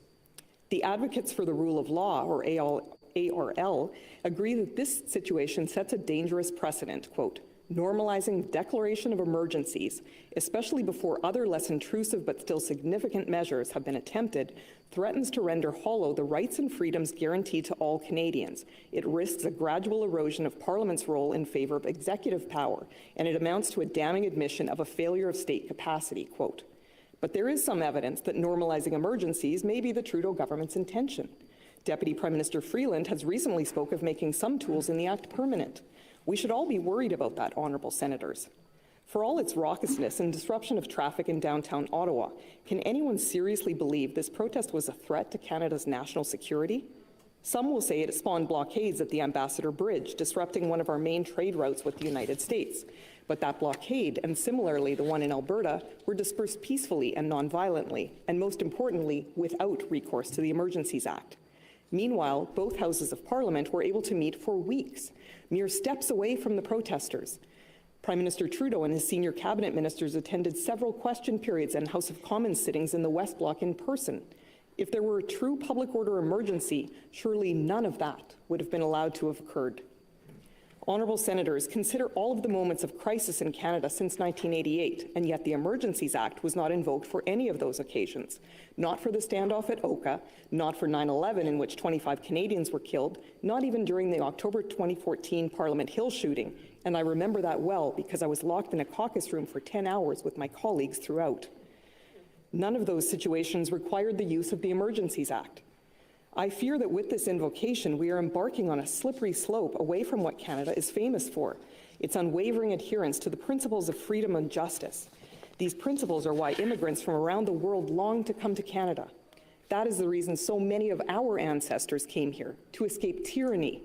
That is why my grandparents came to Canada from Ukraine 100 years ago. This country, this parliamentary system, this Westminster system, was founded out of the rejection of tyranny. The fathers of the Confederation feared not just the tyranny of the monarch, but the tyranny of the majority.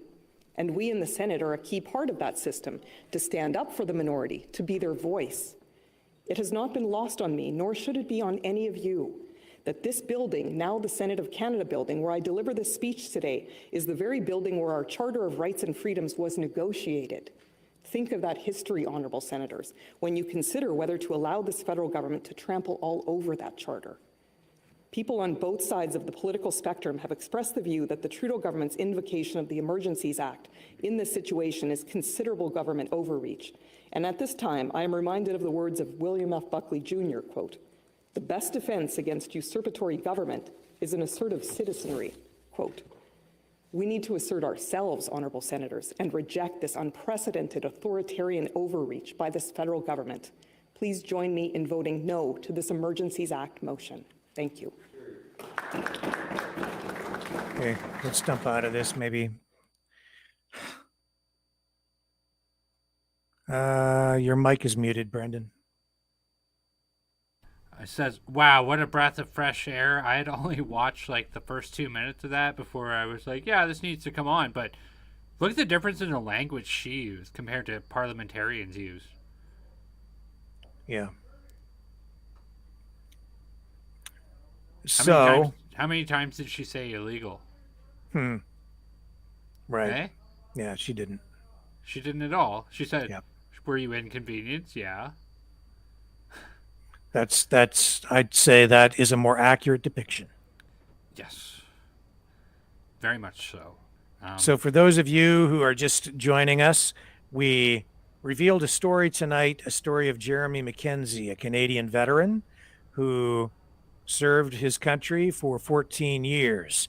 He now is retired and has an online podcast and video, a YouTube channel. He's a YouTuber, comedian. He makes fun of the government. They don't like him. He created a fictional country called Diagolon. And he has some followers. He even made his own little flag, a black flag with a white line through it. And because he has been critical of the government in some of his memes and videos, they have used the Canadian Anti-Hate Network to target him and characterize him as a racist and a terrorist. He has been, I guess, charged for some things by police. His people who associated with him, even loosely, have also been hunted down and targeted by police. And this fictional country that he created, police and the government have tried to tie that in some bizarre way to the border blockade that took place, the protest out there in Coutts in Western Canada. And as a result of that, they use that as part of their justification, apparently, for invoking the Emergencies Act.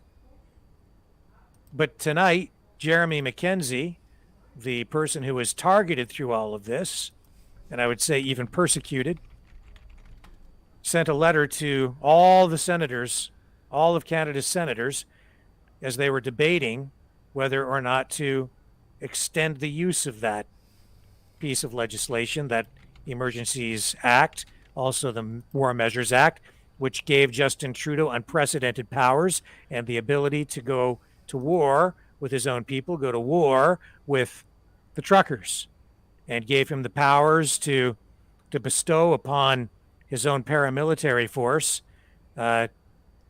to begin this hunt for trucker Nazis, Nazi truckers, Nazi farmers, and anyone who supported the protest, up to and including going after bank accounts. And it appears some of these measures, even though Justin Trudeau tonight decided to revoke the Emergencies Act tonight, some of those powers may still remain in place.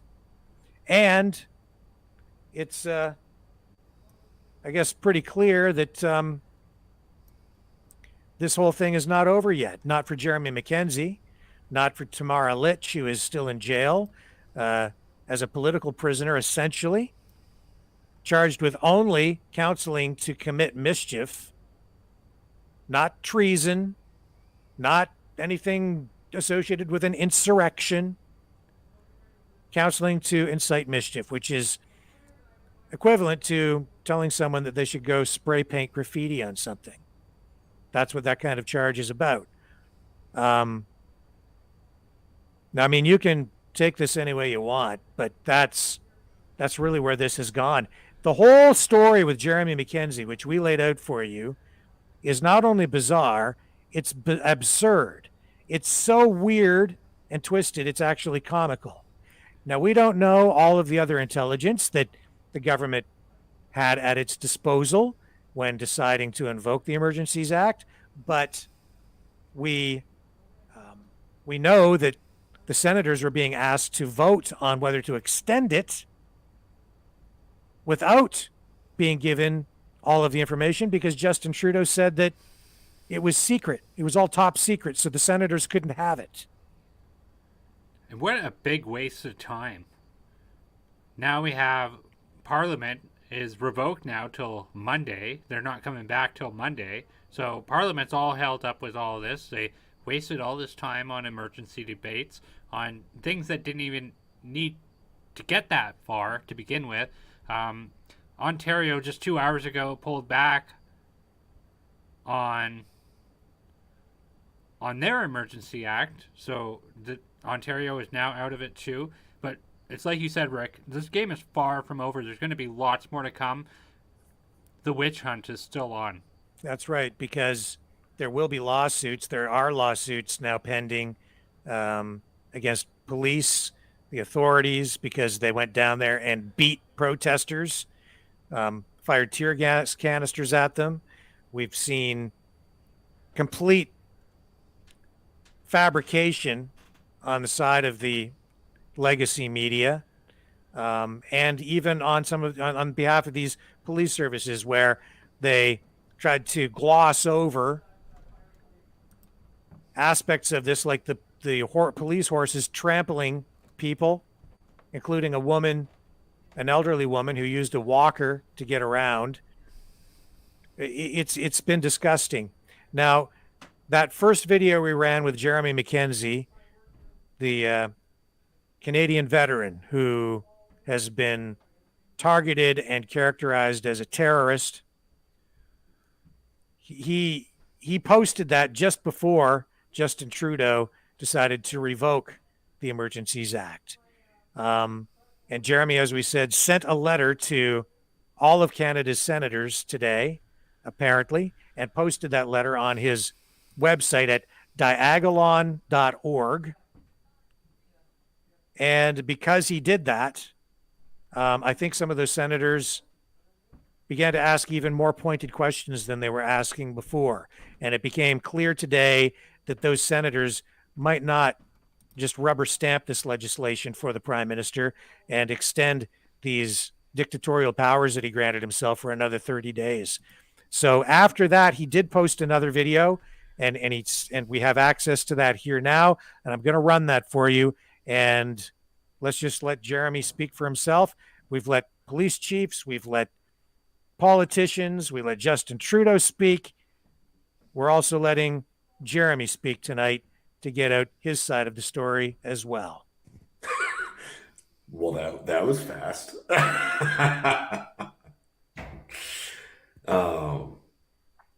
Hilarious. Obviously, you've probably seen the news by now. He just revoked his emergency war powers because I think they know they fucked up big time. They were expecting violence. They wanted violence. They tried to promote violence, and it just didn't happen. And every day it made them look worse and worse and worse. And now they're going to try and save their asses. They're going to try and backpedal. And except the thing is, I'm not even remotely satisfied. I don't want just the rolling back of the Emergency Measures Act. I want the rolling back of this entire regime. I want them all gone. I want them on trial. I want them to pay for what they've done, what they tried to do. And there's so much evidence. So much evidence. They tried to declare war on a meme country. They abused, beat, trampled, sprayed, shot, their own citizens, froze bank accounts. I mean, why?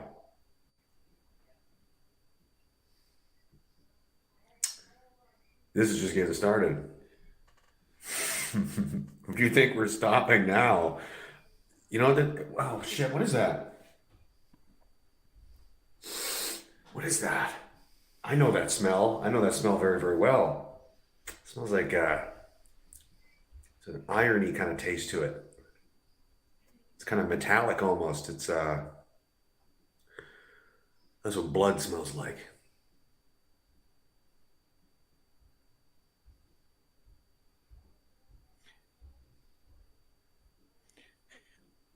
Yep. So what do you reckon, Rick Walker? Just one moment, Brendan. I need to get this audio out of my head. Sorry.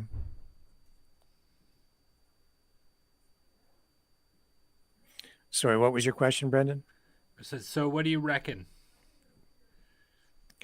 I think he might be right about about the smell of blood. The government's damaged. Justin Trudeau is bleeding politically, and that's why he had to do what he did today, because his story was falling apart. with the senators, I think, and that the Senate is there for sober second thought. And thank God some of them stood up and started to do their jobs today. Being a senator is a pretty cushy gig. For the most part, you collect a great big giant check every year and you sit there and rubber stamp legislation. You don't even have to think too much. But in this case, thank God for the Senate, because it was clear they were standing up and asking questions and they were not getting good answers. And yeah, the Prime Minister was damaged politically, and the truth. It's hard to keep the truth from coming out, right? You can only suppress it for so long. Even though you have the CBC there spewing lies like the ones we just showed you, you can't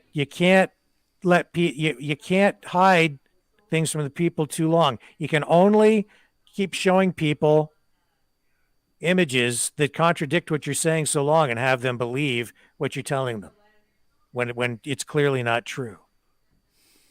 That protest was a protest. It wasn't just an illegal protest. It was just a protest. Okay? That's what it was. They were protesting at Parliament Hill. Probably no more appropriate place to do it than right there at Parliament Hill. You can just, but they had to make it illegal, so they imposed the Emergencies Act. Then it became illegal because they said it was illegal. They beat the crap out of people who had been entirely peaceful. Jeremy's quite right about it. We illustrated that for you. They tried to fabricate this story about violence, racists, Nazis, but it's not over, not by a long shot. Our country is still in deep trouble. Just because Justin Trudeau revoked this, people should not breathe a sigh of relief, because we're really no further ahead than we were a week ago. The mandates still remain in place. All kinds of restrictions against our charter rights remain in place. And we have an even larger concern in the long run, because we've seen that the Charter of Rights and Freedoms is a failed document. It failed to protect our rights when we needed them most. And someone in government, the government in general, we need new people in government to revamp that document to protect us. But Jeremy's right. Blood, he smells blood. I smell blood too. I've been smelling blood. I said before that ultimately this will cost Justin Trudeau the prime ministership and his leadership of the party. He's going to be toast politically, eventually. I think the story is so absurd, so ridiculous, that the whole thing was built on a foundation that is so fragile that it was going to come out. And now he's trying to find a way to protect himself. But there has to be a review of all of this within 60 days. And then after the review, there needs to be a report within a year. So I'm already formulating thoughts on how that's probably going to play out, especially as it relates to the next election. I don't want to share them right now until I get them really clarified, clear in my head. I'm clear of mind on it. But yeah, there's blood in the water, no question about it. And there's blood on both sides, because Trudeau has inflicted serious damage on some of these truckers. Doug Ford inflicted more damage today on some of these family-run trucking businesses, where he used his powers to go after them. And now there's even more damage inflicted on the political side against Justin Trudeau specifically, and the Liberal government in general. I think they're going to be in trouble in the long run. I think you're forgetting somebody too. Jagmeet Singh, the leader of the NDP party. I think he's also going to go down with this too. He jumped on Trudeau's ship. I think he did it solely for this purpose of not having to agree with the Conservative Party of Canada. I totally believe that they say right and they go, oh, we can't do that. We got to go left, because it was the day after that they put in the vote for a motion for the government to put together a plan on how to end the mandates. Not to end the mandates, but a plan. What's the threshold do we have to reach in order to drop certain mandates, so on and so forth. He voted against it, and then the very next day, he stood up in the House of Commons and said, it's very clear that we need to have a plan on how to get out of this. Yeah, Rally War Vet 04 says bank runs keep them going. I did get information today that yes, indeed, banks are seeing large numbers of people withdrawing huge sums of cash because of what Justin Trudeau and Chrystia Freeland have done. It's frightening. Confidence in the Canadian banking system has been shaken to the core because the government has given itself the power to seize bank accounts from anyone they choose to target. It's a serious, serious problem. And yes, people are withdrawing money. I wasn't sure before, but I know it for a fact now. People are doing it. People are withdrawing like all of their money, all converting assets into cash and taking it all out because they don't trust the government anymore, and they don't trust the banks because the government has directed them to go after certain people's bank accounts. And it's not just people who supported the convoy taking their money out. It's other people just with life savings who just don't trust the banks anymore because they know like all of this can turn on a dime and they can turn on you. So they're looking for other actual safe places to put everything they've worked for all their lives. And you know what?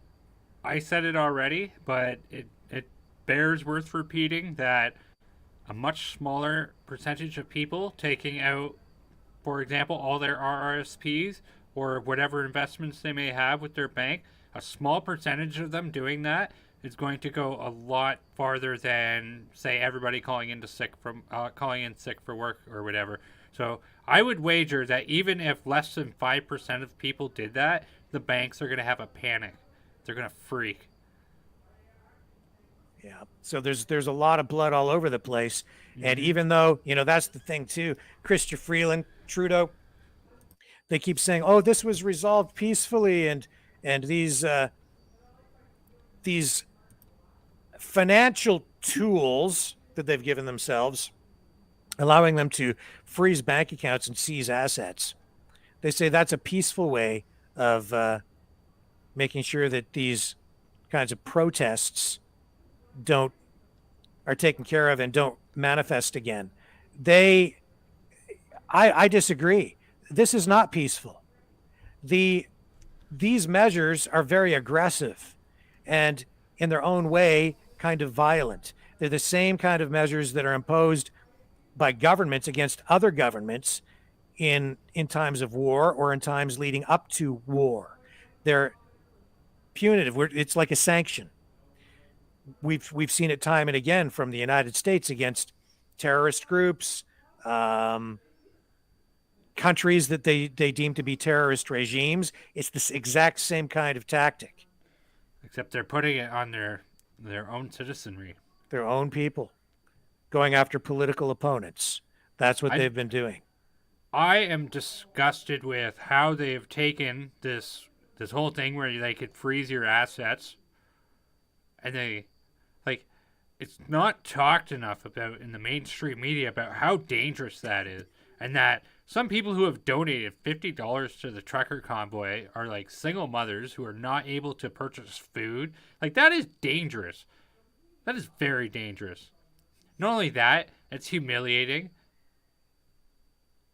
Now, I did see that some banks were moving today to unfreeze accounts for some people, but I don't have numbers. I just know that they announced that they're doing that for some accounts. And there really has been no mechanism in place for anyone whose account has been frozen to have it unfrozen. So the decisions to do these things are being done arbitrarily and unilaterally by the banks, probably directed by government in consultation or at the direction of government. It goes to show how messy this whole thing was. They did this without thinking about a bloody thing. Yes. They did not think about a bloody thing with it. This is exactly what I talk about when I tell people everything that the government touches turns to crap. And this is what we have. And that's where the blood on the financial side comes in. This has damaged the reputation of Canadian banks internationally. It's damaged the reputation of the government internationally with regard to investment, period. If you are looking for a place to invest money, invest in a factory, invest just in anything, or park your money in a bank, are you going to choose Canada now? There are probably other places you're going to go first, because now you're afraid. You can see what the government is not only able to do, but what they're willing to do with regard to seizing assets. You want to put your money in a country like that? That's like putting your money in a place like Venezuela. Well, it's definitely going to put a big deterrent on any right-leaning business people. And these are typically the people who are going forward and putting together types of businesses that create jobs and make money. Like, otherwise, what are you looking at? You're looking at the anti-hate network? You're going to get a job with them? Give me a break. So the country is still in a lot of trouble. Trudeau has bloodied up the country in that way, and in their attempt to resolve the protest peacefully by having their officers go down there and do what they did, they've inflicted all kinds of other damage on the country, on the economy, on the relationship between the public and police, on relationships between people on the left and citizens on the right. Moderate Canadians of all kinds. Trudeau's been spewing divisive rhetoric, calling the truckers Nazis and racists instead of just talking to them to find out what their concerns are, to try and resolve this, through dialogue. No, he's damaged his own reputation. He's bloodied up politically internationally because he has foreign leaders from other countries calling him a tyrant and a dictator. This is an absolute disaster. Everything that this government has touched over the past 2+ years has been a disaster. The response to COVID, a complete disaster. The way that they divided the country, demonized a whole group of people, failed to contain the virus, failed to live up to any of their promises in that regard, failed to beef up and improve the healthcare system across Canada, investing nothing in it, instead squandering millions and millions and millions of dollars on programs and efforts that have had no effect, locking people down, resulting in more suicides, more drug overdoses, all these other problems. We've seen it all. And now all of this. Now they went to war with their own people over what appears to be a war based on a fictional country that doesn't exist in part. It's like, I don't think you could make this crap up. If this was a movie, no one would go to see it because it would be so stupid and unbelievable. But here we are, we're living it. And the biggest joke of all, it was conceptualized by somebody who was like quite high on edibles. Like, it's like taking something out of a Cheech and Chong movie and then being like, oh yeah, that's cool, and then running with it. Now, are there other factors? Yeah, there's probably other intelligence and other information that they were using. But Justin Trudeau himself, even tonight, if you really listened to what he had to say, the only emergency that he identified, the only one that he can even point to, was the protest in Ottawa. That was it. That was the emergency. He's not pointing to anything else as an actual visible emergency right now. And the only thing that he could point to was he was worried that the truckers might come back. That's it. That justified invoking the Emergencies Act or the War Measures Act, which this is ridiculous. And again, thank God for the Senate. And don't you think for 1 minute, folks, that this thing is over. Don't think for 1 minute. It's far from over. And the damage might not even go away for generations, because if you look at what they're going to go forward with, they're requiring all crowdfunding sources have to now be registered with Syntrack or Syntrek. What is it? Syntrack. Syntrack. Okay, yeah. So they all have to be registered with that, and so that now the government can control, and now the government gets to decide what is acceptable and what is not acceptable. This is crazy. Like, this is absolutely nuts. It's going to take too much. It's going to take maybe 2 generations to fix all the stuff that Trudeau has broke. And isn't it strange, people, we didn't have the Emergencies Act in place, a couple weeks ago. But here tonight, it was in place. Now it's been revoked, and people are like, oh, it feels so much better. Isn't it strange? Even I feel like a huge victory has been won and we're almost getting back to normal. But we're so far from normal now that this little victory feels like so much of a weight has been lifted, which is true, but we still have so much more to recover, to restore the country to what it was. This is so the much dangling more. of the this is the dangling of the carrot, Rick. The dangling of the carrot.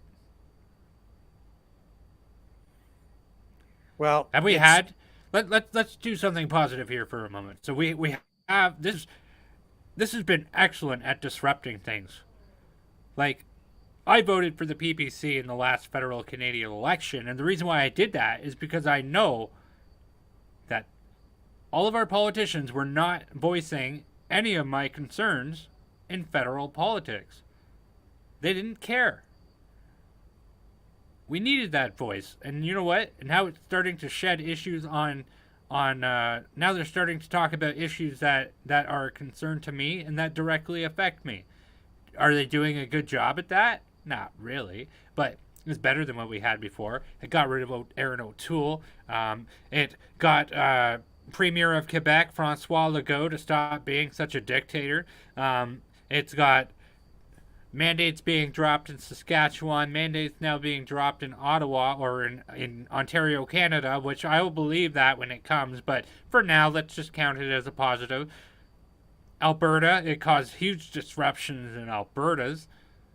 Like, this is perfect. Like, these are good victories. The government has had some plays that they've had, but I'm immensely proud of what the good people of my country have done. Immensely proud. Kudos, everybody. We have still a lot more. There's still much to be done, though, for Canada to be a free country again. And so many people are still suffering tonight, Brendan. Mm-hmm. So many people are still suffering. Today, I received a message from a former truck driver who now drives a school bus. I will not tell you where this person works, or even what city this person lives in, or even whether it's a man or a woman. But this person wrote to me because they have been targeted, simply because they were supporting the truckers. And this person said, help, please. I am a Canadian-born citizen. I have worked all my life paying my taxes and serving my nation. Today, for expressing my opinion about the government's use of force and bullying lies, smack talk, and misuse of power, I, on the school bus company radio, advised other drivers to stand up for their rights, to ask the company to cancel their direct deposits and ask for a check. This, of course, because this person is concerned that accounts might be frozen by the government. I blew my horn along with other drivers to support Canadian freedom. This is the result of that patriotic stance. Free speech is dead. Even communication to our fellow employees and humans is restricted in the name of profitability. And this person sent me a letter which was sent to them, a letter of reprimand. They were suspended from their job because they did that. And in what is clearly a political response to this person's support for the truckers, which, granted, is a political position, but also a warning in friendship to others to protect themselves in a strange and bizarre time when the government is seizing bank accounts and assets. So we're seeing more and more of this where people are being demonized and targeted. And this person did ask for help, and we are trying to get the message out, but at the same time, we're protecting this source at this time, not revealing who this person is, because we don't want this person to be targeted further by political operatives or even by this person's employer again, because we don't want this person to suffer more financial losses at this time. However, we want to send a message to this employer, and we will right here, right now. I'm not going to contact them in a direct way because we don't want to out this person, but be aware that we as journalists are watching this situation, and if this progresses further, we will do what journalists do, and we will expose this story in more detail. And we will do what we have to do to bring truth to the people and bring public justice to the people as well, and do what is in the best interests of the public. That's what we will be doing here. So I hope that that's the end of this, but if it isn't, we'll respond in an appropriate, lawful, peaceful, journalistic manner.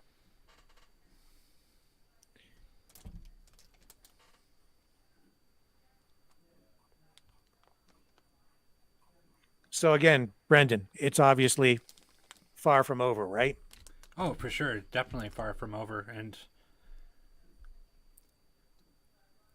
for companies to take such actions, like there is, like even my former employer, for example, had like a stringent social media policy or whatever. It's like, God forbid somebody call your former employer and be like, oh, they hold this opinion. That's unruly. It's like, get out of my life. That's so not even necessary. And you know, I would wager that with this person's situation, and as well as others that I've seen in the past, that they probably had no discussion prior to doing what they did to this employer, or this employee, excuse me, which is usually a typical thing before they impact you in your workplace. I have seen several organizations in the past that have essentially said about the truckers, anybody who voices support for the truckers on their personal social media can expect to be reprimanded by their employer. And that is absolutely wrong. That is liberal, left-leaning employers that are essentially enforcing their will upon their employees. Yeah, I mean, okay, granted, there are rules that people need to follow in any job, but there are also appropriate responses, right? And it seems to me that just like Justin Trudeau's response to the protest was not proportional at all, No. even though he said it was not proportional because he imposed the Emergencies Act to deal with some people that seemed to hurt his feelings. I think this school bus company also is out of line. And if there was a violation of a policy, I think maybe just a discussion might have been sufficient. But to suspend someone from their job and threaten further action, I think it shows that this is a company that has been captured politically and is responding the way the government wants them to respond. And that's an ongoing problem in all of our institutions right now. And we're going to probably, if we can find time, maybe tomorrow night or the night after, I think we're going to explore the root causes of all of this all of what we're seeing in more detail. You're absolutely right there. There's so many institutions that have been captured by left-wing ideology that is almost sickening. I do know all across North America there is an epidemic of left-leaning politicians taking over municipal institutions, whether it's school boards, councils, mayors, across the board. And it is absolutely astounding. Yeah, how overwhelming it is. It's all of our institutions. It's in the schools, the public schools, the high schools, the universities, all the corporations, the at the municipal level of government, provincially, all the bureaucracy. It's everywhere, and we're going to get into, not tonight, but in a future episode, maybe tomorrow or the next night, how this is all working and why it's unfolding this way, and how this has had an impact throughout the past 2 years and all of these mandates, and even now in the response to these convoys and the way police enforcement and even the public is responding to it all. That is such a rabbit hole, and I definitely know of plenty of examples that we could throw together to make one hell of a show. So stay tuned. That'll be coming in the near future. Yeah, there's also, with regard to that kind of response, I need to find this, and maybe, do you have some footage, Brendan, of that People's Convoy in the U.S. again? Maybe we can share that with people. Actually, I do have footage. I would actually like to share footage of the organizer. He's giving a declaration of what his organization is expecting to achieve in Washington, D.C. And again, that's thepeoplesconvoy.org. You could check them out there. But I do have content. Let me just pull it together here. We'll only take a moment.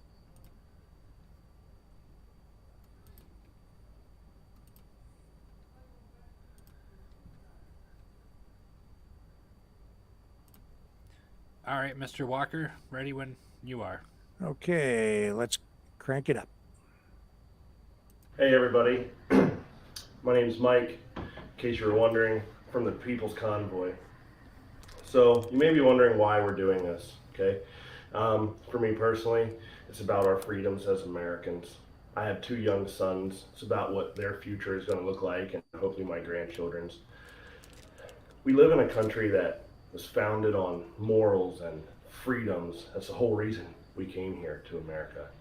And everybody that's here is an immigrant in a way, correct? So this isn't just about us as truck drivers or a certain group of people or anything. It's about Americans, as I said, and an American is anyone that is here and loves the Constitution of the United States, has come here, has become an American citizen. It doesn't matter if you came from India, Cuba, Germany, Russia, Poland, China, Japan, Korea, wherever, right? Doesn't matter what you look like, what your skin color is, what your native language is. If you're here and you hold American citizenship, you're an American. We just want to get that clear right now. This is for the people, hence the name, the People's Convoy. And what that means is like I said, it's not just for us. This is for our country, our futures. The fact that we have a government that tries to push us around, not follow the Constitution, which our founding fathers of this country wanted to be followed, right? Morals, they don't change. You can't evolve morals, especially when they go backwards. The mandates are bad. Obviously, not many people like them. The COVID was an issue in the beginning. Nobody knew what it was. However, we have some brilliant, brilliant doctors and scientists that figured out in very short order how to fix this, how to treat it, and how to keep people from dying. They were entrusted with making a vaccine. They did so and warned that it was not ready to be used yet. However, we do have people that are in power in this country that don't care about we the people. They care about their own self and their own monetary value, that are getting rich off this pandemic that could have been solved 3 weeks in. Here we are 2 years later, and I'm going to explain why this is important. We have had the emergency powers enacted, which is in the Constitution. It is able to be done, and when it is enacted, it cancels the Constitution for the duration that it is enacted. What that means is at this moment, we are basically living without our Constitution of the United States. That means our freedoms that we all love so much, free speech, right to bear arms, and so on, means nothing right now. Let me repeat that. Our Constitution means nothing right now because of the Emergency Powers Act, which has been reinstated by the current administration so they can continue this farce and continue making money off the backs of the American people and the world at this point, basically. What we need to do, what we aim to do at the People's Convoy, is get this Emergency Powers Act revoked. There's no need for it. We can prove it with science through the doctors, okay? There's no need at this point. It can all be taken care of. People are dying senselessly from not either receiving the correct treatment or from receiving a vaccine that is not proven yet. And that's just science. Me personally, it's up to you. You want a vaccine? Take it. That's the whole point of this. It's about freedom. Your freedom to choose what you feel is best for your life within the morals and the guidelines of our Constitution. We want this government to bring back the Constitution by ending the Emergency Powers Act. And then those that were a part of this whole scheme to be held accountable per the way of the Constitution for their actions and the people that died as a result of it. We the people want our country back, the one that we love, old glory, the America, the beautiful, and the brave. Because that's who we are and what we want to continue to be. We do not want to be under a dictatorship, communism style regime where we are right now. Thank you. And if you can't support this convoy by showing up, which we encourage everybody to show up, and it's not just for trucks, cars, motorcycles, RVs, whatever you want, please join in. This is about the people and it's for the people. But if you can't, and you would still like to support, you can go to thepeoplesconvoy.org and donate there, or reach out through email and ask in what way you could help if you want to do so. We appreciate it greatly. This is for the people, by the people, and we aim to win. Thank you. So who is, your mic is muted. Who is that gentleman? 1 sec. His name was Mike. Can't remember his name. It was Mike. Hold up. He just says his name was Mike. He didn't say his last name. And he says he's with the People's Convoy. They do have a press release. And so they advise the People's Convoy is a nonpartisan, trucker-led effort supported by a cross-cultural and multi-faith contingent of supporters, including Dr. Pierre Carey and the doctors of the Frontline COVID-19 Critical Care Alliance, liberty-minded lawyers such as Tom Renz and Joey Gilbert, pastors like Rob McCoy and Rick Brown of Godspeak Church, transportation workers, including rail workers, pilots, and a broad consortium of organizations, including the Unity Project, the America Project, Advocates for Citizens' Rights, U.S. Freedom Flyers, the American Foundation for Civil Liberties and Freedom, faith groups from every spectrum. So, this, I think, might actually even have a bit more teeth than what we've actually seen here in Canada, because some of those organizations are quite serious, and they do have the potential to strike a nerve with the government in a whole different way. So it seems to me like they're going to go at it from the legal perspective, the medical perspective, the people perspective. It's like those things are going to be huge, I think. So what's going to happen with it is going to remain to be seen. But the federal government of the United States of America and President Joe Biden are quite scared. They have invoked 400 United States National Guard members to guard the Capitol so far. So could remain to be seen what more they'll add to that. This is live footage of this convoy right now. They're heading from California to Arizona, of course, different time zone. So if you're in the Eastern time zone like us, who are even further east, then, it's dark now, but the sun is still up there. And they're going from California to Arizona today, stopping in I can't remember exactly where they're stopping in Arizona, but eventually they'll make their way all the way to Washington, D.C. So Wednesday, depart El Demanto Stadium in California, arrive in Kingman, Arizona for overnight stay.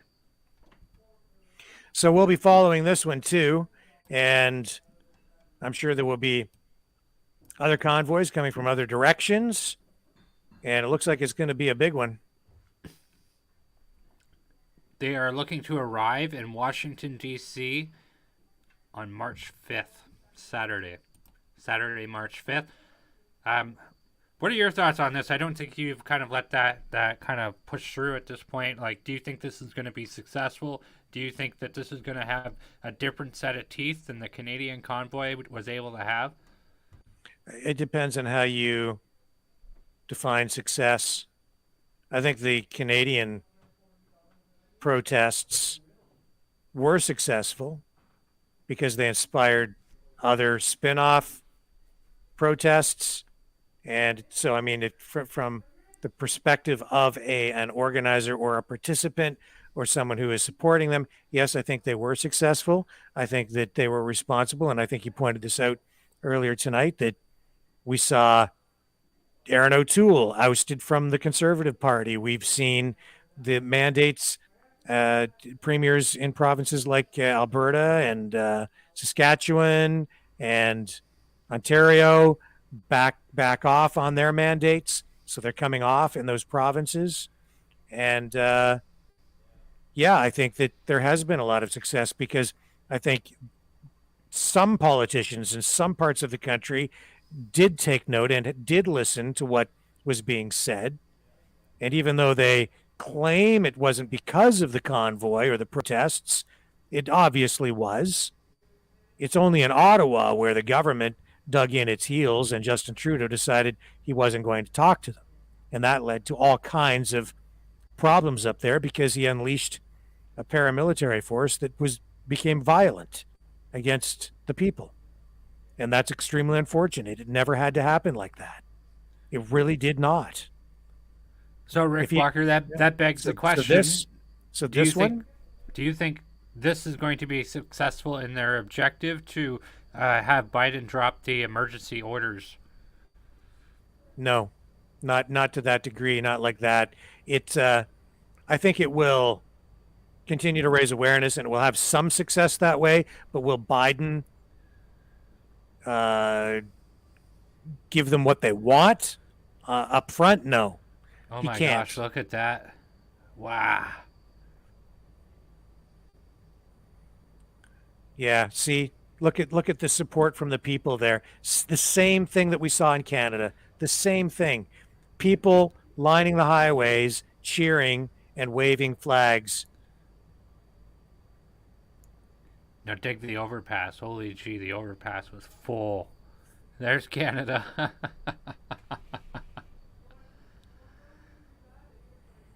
Way to go, America. Way to go. This is just awesome. I'm sorry, I And didn't mean to cut you off there. It was cool. you know, Brendan, it's like the left people on the left side of the political spectrum keep redefining words, right? So they're now saying words like freedom.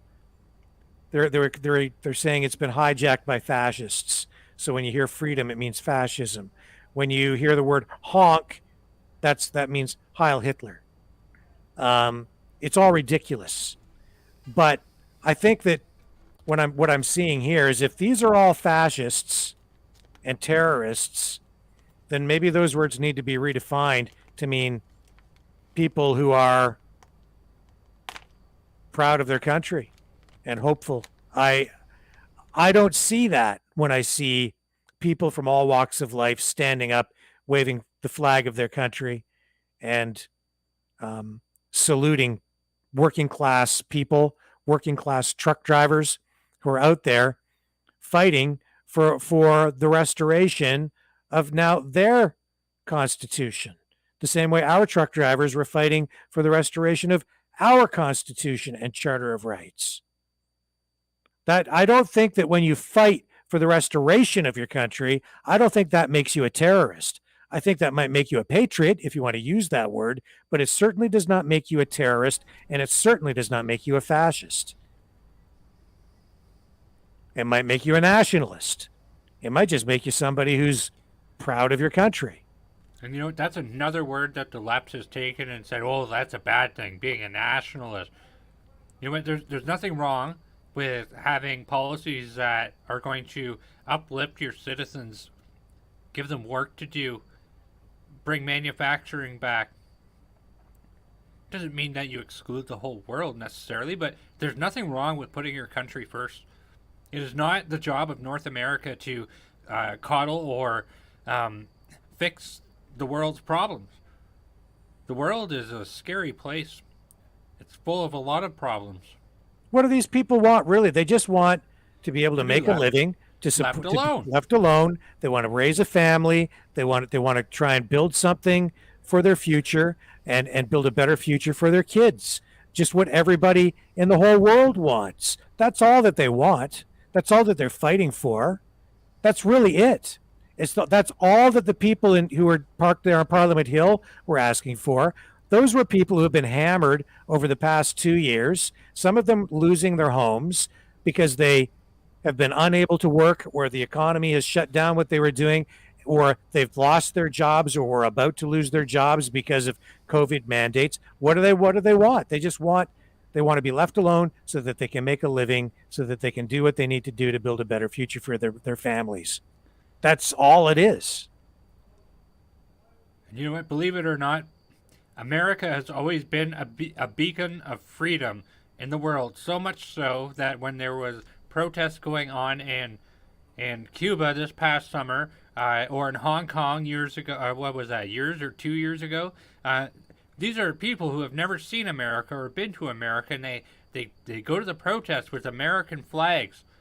And now look, Canada is the beacon of freedom in the world.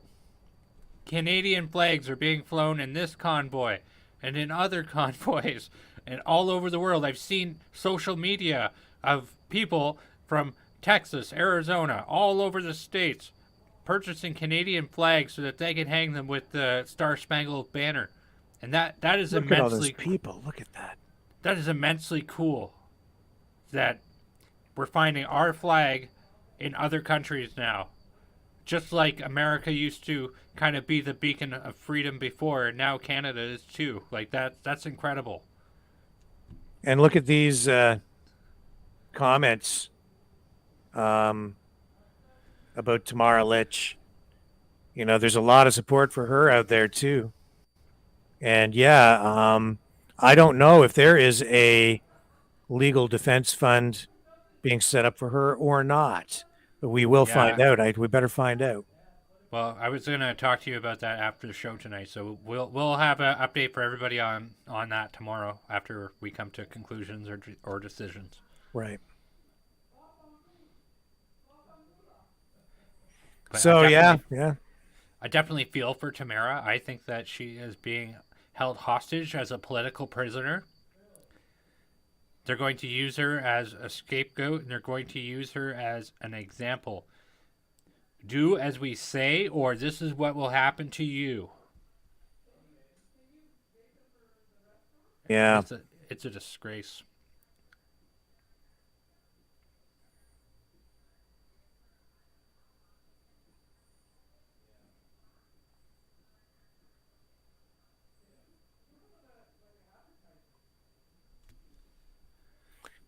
I'm going to share something else with you too, just to show you all why this whole everything has just become so divisive, so divided, so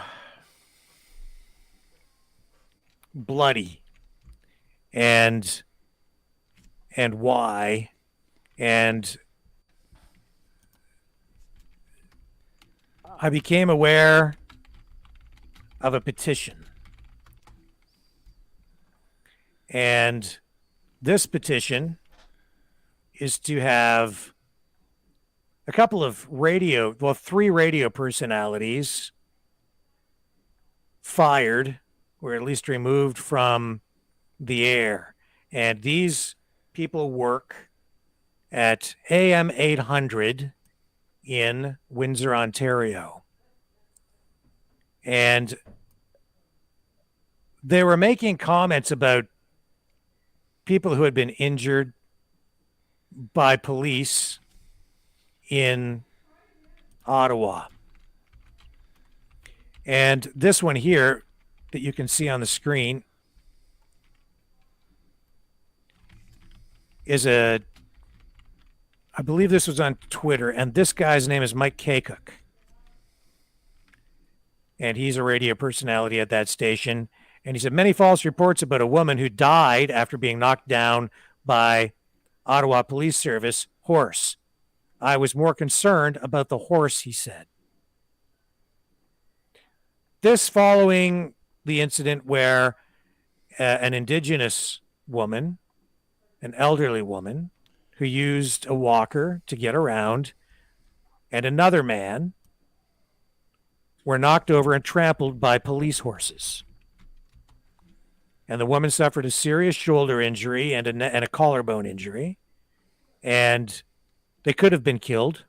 And there were rumors circulating online following it where people thought that at least one of them had been killed because it looked like they could have been. It was that serious. It was horrific. And Dan McDonald, who has a long history of posting things on social media that are very divisive, and throughout the pandemic has been demonizing anyone that didn't go along with government mandates and disagreed, and has gone out of his way, especially on social media, to incite arguments. He also posted on Twitter saying something to the effect of, and I'm paraphrasing here, but it was like, if you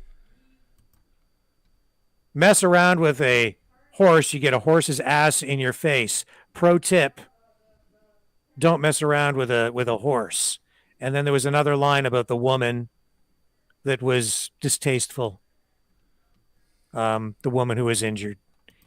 Clearly no regard at all for her welfare. I don't care if you disagree with someone politically. I don't care if you disagree with them being at a protest. These are human beings. This woman is a human being. It's not right to mock and belittle and dehumanize someone who is injured like that. So there is a petition online right now, change.org. And people are asking for these people to be removed from the airwaves there. And it shows that, there's the battle lines have been drawn, and people are pushing back on both sides.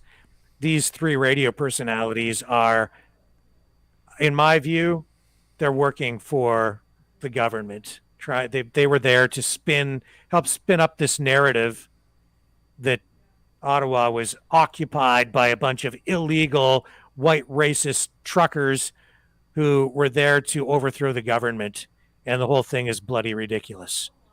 And they took it to such an extreme that they've lost their own humanity. So I just draw your attention to it. I'm not telling anybody what to do, but if you want to sign it, it's out there. And so far, 2,000 people have signed that petition to have them removed from their jobs. And there you go. That's a really good point, and I think we all have a lesson to learn from this. That even though we have disagreed with protests in the past, I really don't think it serves anybody any purpose to take any type of satisfaction out of people getting hurt. Some of these people who have been hurt in Ottawa will have lifetime injuries. Like, if you break your collarbone, that's not just something that goes away once it's healed. I mean, Yes. I've had broken bones, and my broken bones to this day from 15 years ago hurt really bad on some days. Yeah. Like, even if it's on a protest that we don't agree with, I really don't see why we need to take satisfaction out of people getting hurt. I mean, some people are like that, but if you want to see that, watch the UFC, because that's not what we should be doing in an open society. And people who take pleasure out of physically hurting people, you need to give your head a shake, because that's not anything good. I was sick to see the actions in Ottawa. I was also extremely disturbed out of either police or protesters hurting people in other situations. We need to be peaceful. We need to keep that up. The worst thing, Brendan, is that these are supposed to be community leaders. They have positions of privilege, influence, and power. And they are there in those positions, and they should be using their influence to bring people together and to spread positive messages and to lift people up. Dan McDonald, I think, is the morning guy on that radio station, and it's one of the top radio stations in the city. A lot of people listen to that, and they have quite a following on social media. And if you're going to take that position, that job, that position of privilege, and then sit there and spew hate directed at a certain group of people within your community, you don't deserve to be in that job. It's not right for you to be there. You need to be lifting the community up, and that means all people, whether you agree with them politically or not. Yet, not to sit there and mock people, make fun of people, because what you're doing is you're the one inciting hate. You're the one inciting hatred. You're the one giving permission to other people who have, maybe weak minds to join in to mock and make fun of and bully an Indigenous elderly woman who was trampled by a police horse. A woman who uses a walker to get around. And then the cops tried to tell the public that someone threw a bicycle under the feet of the horse. It wasn't a bicycle. It was the woman's walker, as was clearly evident and clearly seen in video evidence and in still images. Bloody ridiculous. And honestly, they do deserve to be fired. All of them. And it's not the first time these people, especially Dan McDonald, have used their platforms to target people and bully people in the community. He doesn't deserve his job.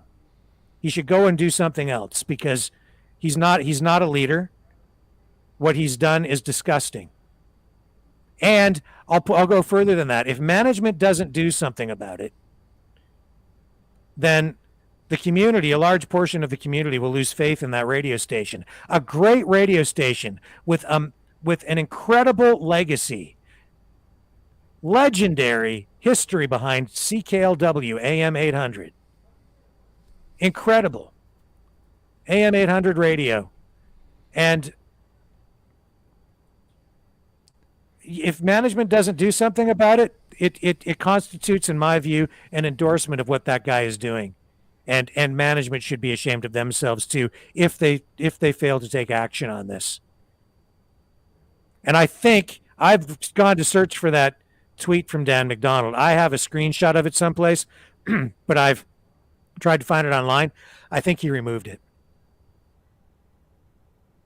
You know, I've known several celebrities that have gone forward with such posts, and then you go and look for it after, and then it's like it's gone. And a lot of them are just like, oh, this person on this plane is not wearing a mask. What a dum-dum. It's like, nobody cares. And in fact, I think most of them are shamed by people in their audience. They say, oh, look, like, why are you doing that? Stop it. Yeah. Just stop. So, yeah, I thought it was important that we should bring that to people's attention as well. Now, that's, kind of a local story to the city of Windsor, but it illustrates what's going on across the country. What has been happening across the country. Yep. This bullying, this division, it comes from the top down. And really, it's been coming from the Prime Minister himself, as we've seen clearly since the convoy started, where he started to really spew hate. And calling those truckers a bunch of racists.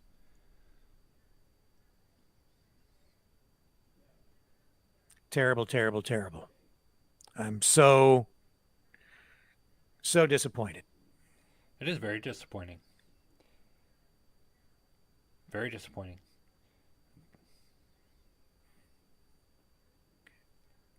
So let's just jump back in and just check back in with that live feed. Coming from the People's Convoy. I'll just see where they're at.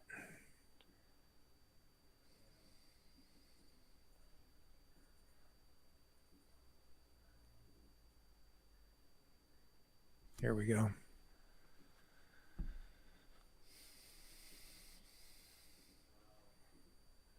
So again, they're probably going to be on the road here.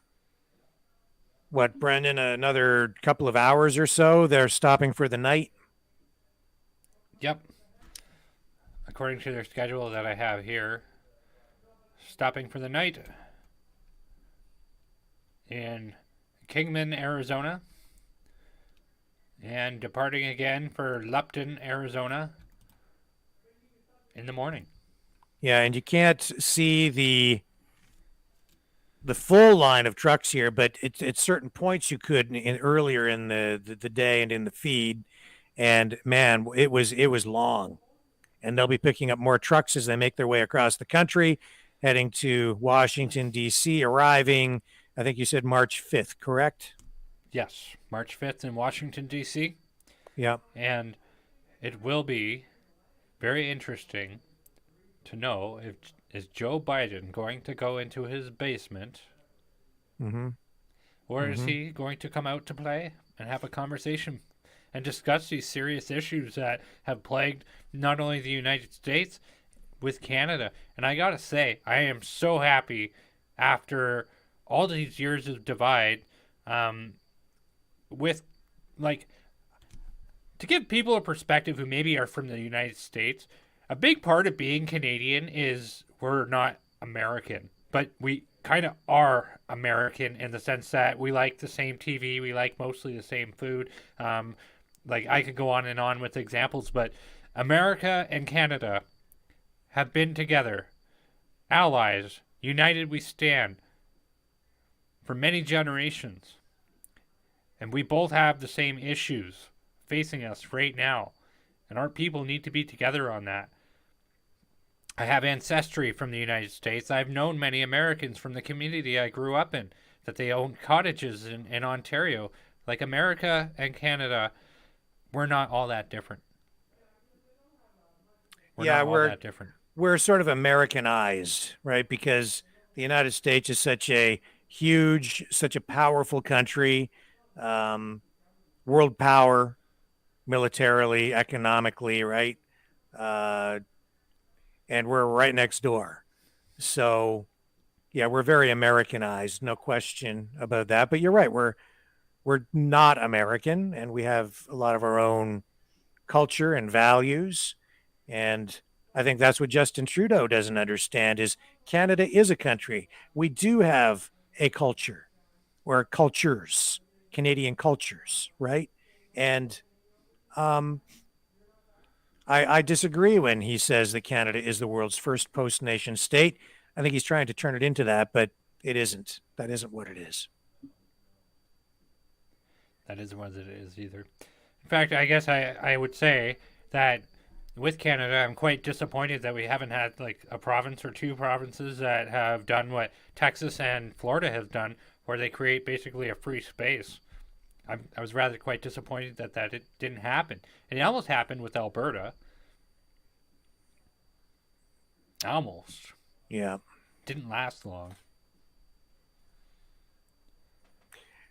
And even though the Emergencies Act has been revoked, and even though the emergency in Ontario has been technically ended, there are still battles to be fought.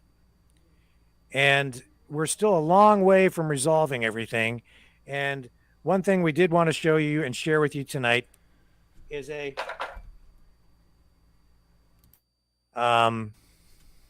video from the Canadian Bankers Association. And let me just get that queued up for you here.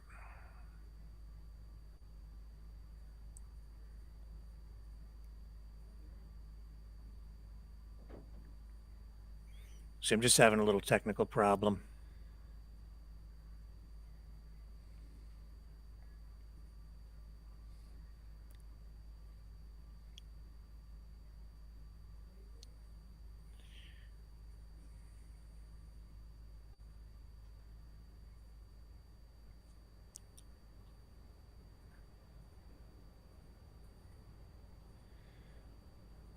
It's going to take me a minute, Brendan. Maybe you can just talk to the folks. So somebody here commented, philosophically inclined, stated the Emergency Act, it may be revoked. Never forget that if they did it once, they will certainly do it again. And that is one of the major concerns that I've had with them doing this, that we've had a long history, almost 40 years of them having this, where they didn't not have to invoke this act over a lot of different serious situations in Canada that we've had since it was created. This is going to set a very piss poor, I may say, precedent for how it's going to operate.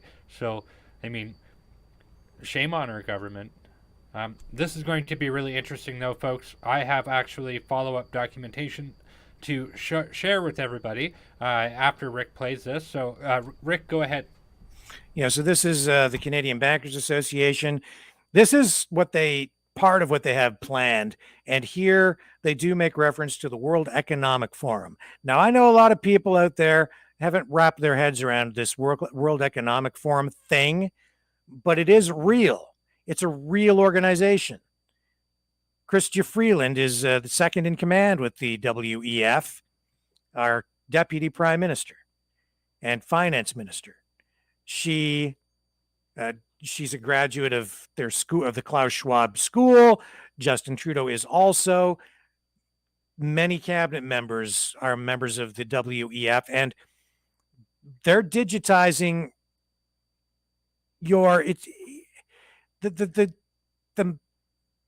medical passports are just part of the whole thing. Everything is going digital. We've got real privacy issues that need to be resolved, and they're normalizing this, and this is another step toward it. So let's watch this video and take note that they do make reference in this to the World Economic Forum. Canada is on the cusp of a revolutionary innovation that will transform the way Canadians authenticate themselves online and protect their identity. Digital ID. All of us are living in a digital world, but we're tethered to an analog model of how we identify ourselves, memorizing countless online passwords, carrying government-issued licenses, plastic cards, and more. Digital ID is a way for Canadians to identify themselves to government, businesses, and each other electronically with ease and rock-solid security, without the need to present physical documents. One interconnected network. A federated digital ID ecosystem developed in collaboration with Canada's best and brightest talent from our banks, telecommunication companies, law enforcement, and government. It would have the power and security to store every Canadian's electronic identity and attributes, and it would unlock countless opportunities for Canadians to verify who they are safely, quickly, and securely, while only revealing the information necessary for each transaction. A fast, easy, and secure way to bank, sign up for government services, renew driver's licenses or health cards, shop, travel, and more.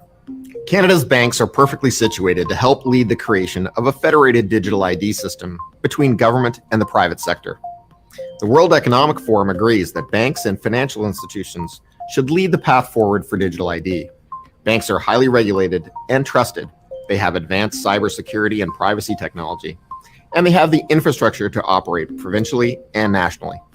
Banks are also at the forefront of working with fintech startups who are bringing revolutionary mobile and online products and services to Canadians. Digital ID can help consumers navigate between these apps and programs with trust and confidence, knowing their ID is protected at all times. A federated digital ID approach can also significantly reduce fraud, save taxpayer money, improve regulatory compliance, and make it easier to do business as an owner and as a consumer. In fact, the Canadian Bankers Association just launched a white paper with our recommendations on how to move forward with a federated digital ID framework. I encourage you to read it to learn more.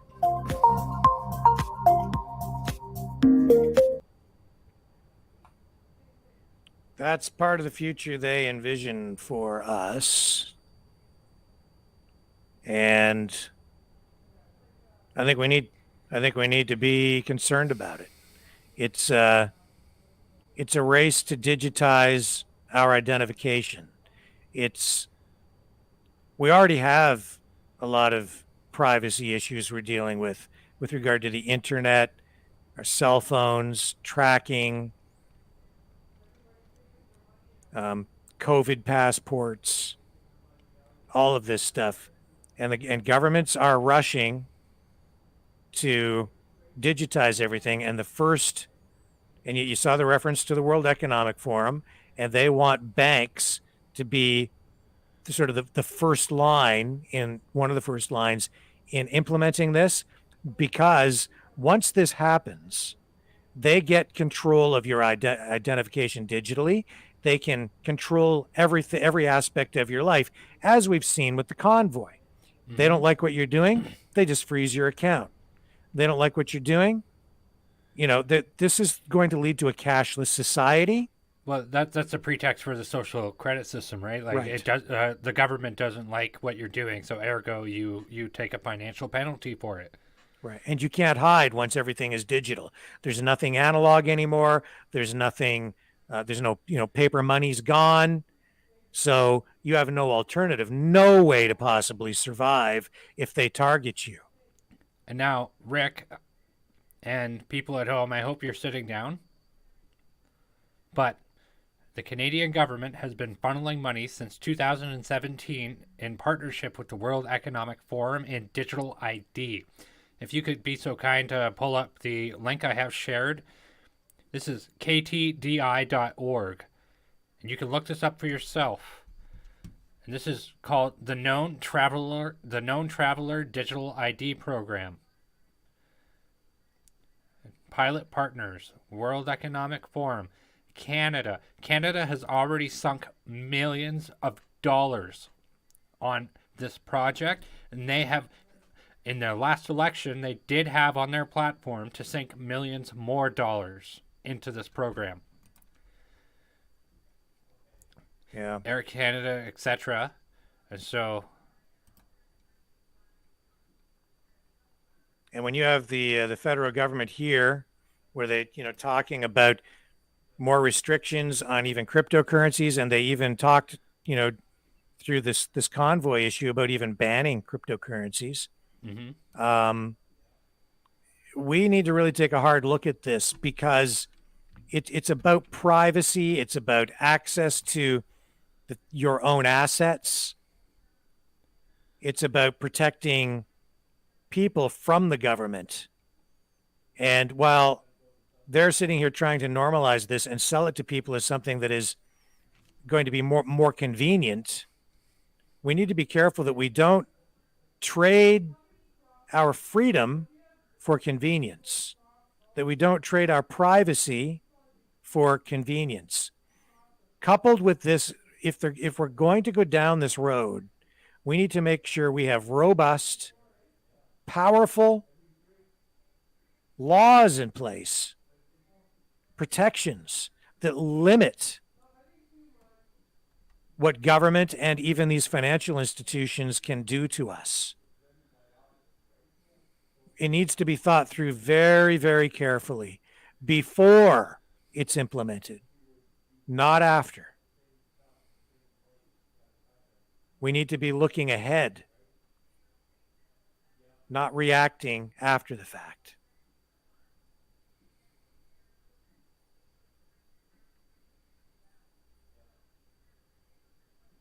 Kenzie Lee says, no, nothing will protect this. I fear that may be true.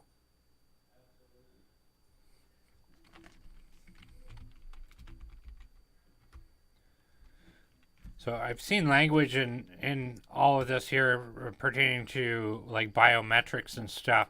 From what I've kind of looked at in the past, I mean, I can't see it right now, but if you look at it, it says here, what is the known traveler digital identity or a KT?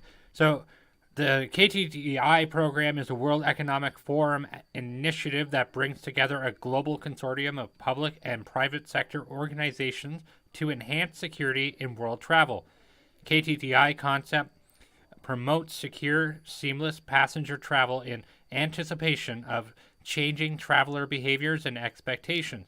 The critical need to strengthen cross-border security and the surge in passenger volumes expecting in the coming decade, KTDI concept anticipates an innovative and interoperable system that enables the consortium partners to access verifiable claims of a traveler identity data so that they can assess their credibility, optimize passenger processing, and manage risk.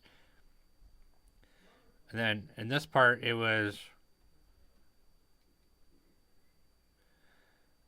the KTDI concept provides security agencies with early, reliable, and verifiable information prior to individuals arriving at the border. This allows added time to expedite the airport process for pre-screened, legitimate low-risk travelers and focus instead on less known travelers and detecting potential risks and threats.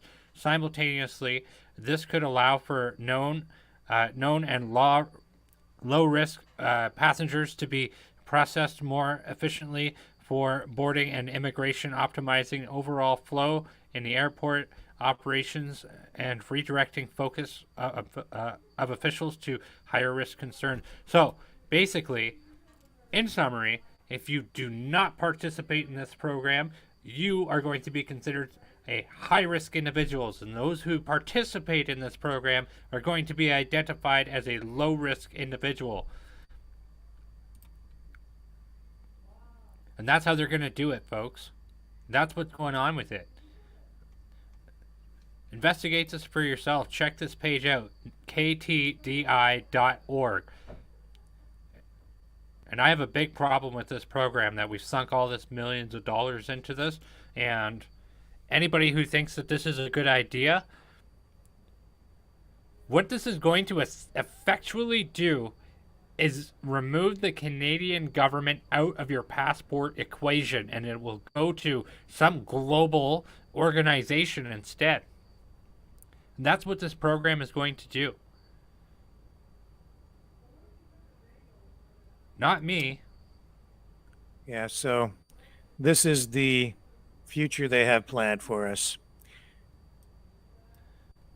So with that, it is 9:05 p.m. Eastern Standard Time, and Justin Trudeau has revoked the Emergencies ACT.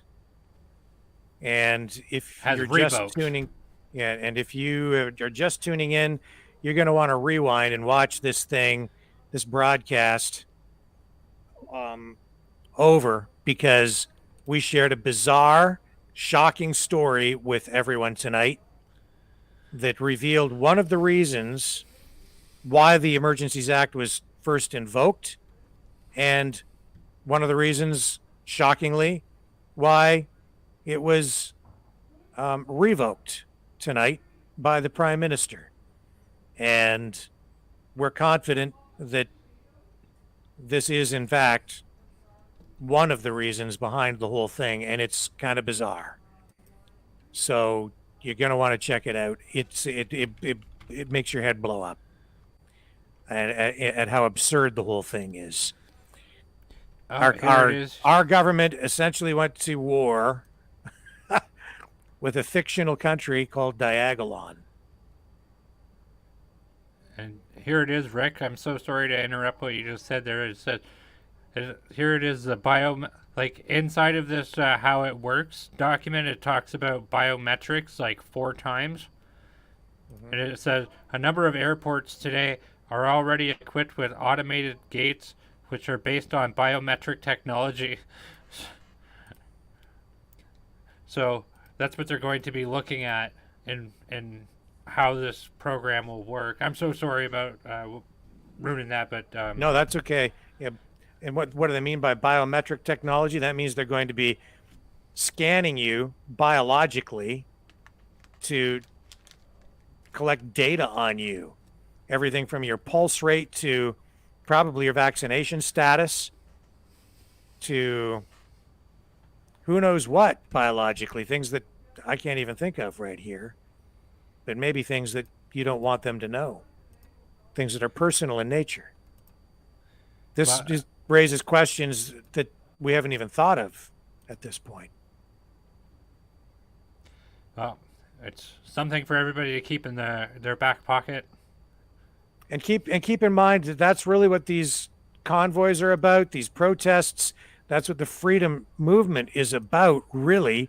It's about the struggle to remain free in the face of a more digitized world, a more authoritarian world, a more dictatorial world run by authoritarian governments. And we saw that play out during this past month in Canada with the Freedom Convoy and with the way Justin Trudeau responded by cracking down on them, imposing the Emergencies Act, and having his own personal paramilitary force go in there and get violent. Mm-hmm. And we've seen the information side of this, the information war side. And again, that's why we're here tonight. We're fighting that information war on this front. And tonight, I think that we showed that we can bring people important stories and a different perspective and information that they're really not getting anyplace else, even other places on the internet. So I hope that what we're doing is useful and helpful and constructive and positive, and I hope that it leads to better solutions as we look ahead to the future and try to get this country back on track following 2 years of garbage. Yeah, just bad decisions, misdirection, and a political environment that has divided the country in a way we've never seen before. I just hope we can get back to something that is closer to what Canada used to be. Mm-hmm. Toxic political environment. Would probably be the best word that I could fathom at this point. Yeah, and we have a lot more work to do because this is far from over. If you can support us, please help us by going to freedomreporters.com and donating. There is, again, a hot link in the description on YouTube, on the YouTube channels, and also across our Facebook platforms, where you can also watch us nightly at 6 p.m. Greatly appreciate everyone coming and joining us tonight. I think we had a really good discussion. We were able to shed some unique light on Justin Trudeau's revocation of the Emergencies Act. And as I say, we have a lot more to do, a lot more. We're going to be watching the situation also with that school bus driver who reached out to us today for help, because that person has been targeted because of their support for the truck drivers. And we're going to be looking as well at what's going on with Tamara Litch, who remains in custody tonight as a political prisoner on a trumped-up charge of counseling to incite mischief. And we'll be looking in on others who remain in custody as well, as police continue, even after the revocation of the Emergencies Act, continue their hunt for truckers who were involved in the protest so that they can lay more charges and take more actions to punish those who opposed Justin Trudeau and apparently continue to do so. And what else are we going to look at tomorrow, Brendan? Probably check in on the People's Convoy more, right? So we'll have updates on that as well. Exactly. There'll be a whole new day of things to put forward. We'll be in council with some things that we could possibly bring to the people tomorrow as well. So there's going to be much to look forward to with the show. I can't stress enough how much I thank everybody for their support. It's been a wild journey these past few weeks, but I've been loving every moment of it. We do appreciate your support at freedomreporters.com, or you can also like and subscribe this channel and hit the bell for notifications. That's right. So I'll throw it over to you for a final word as we sign off. Hey everybody, let's keep our heads together. Let's be calm. And that, remember, nothing good ever happens after 11 p.m. My name is Brendan Kennedy with Maverick News. I love you all. Thank you. And I'm Rick Walker with Maverick News and Maverick Multimedia. And yeah, let's stay peaceful. And let's remember that I guess our main weapon through all of this has been love. So let's spread that around. And with that, as Carla says, love always wins. So I hope that leaves everyone with a little inspiration and some hope tonight. We'll be back tomorrow night with more live coverage of Freedom Convoy 2022 here on the Maverick News Network. Catch you all on the flip side, 6 p.m. Eastern Standard Time tomorrow.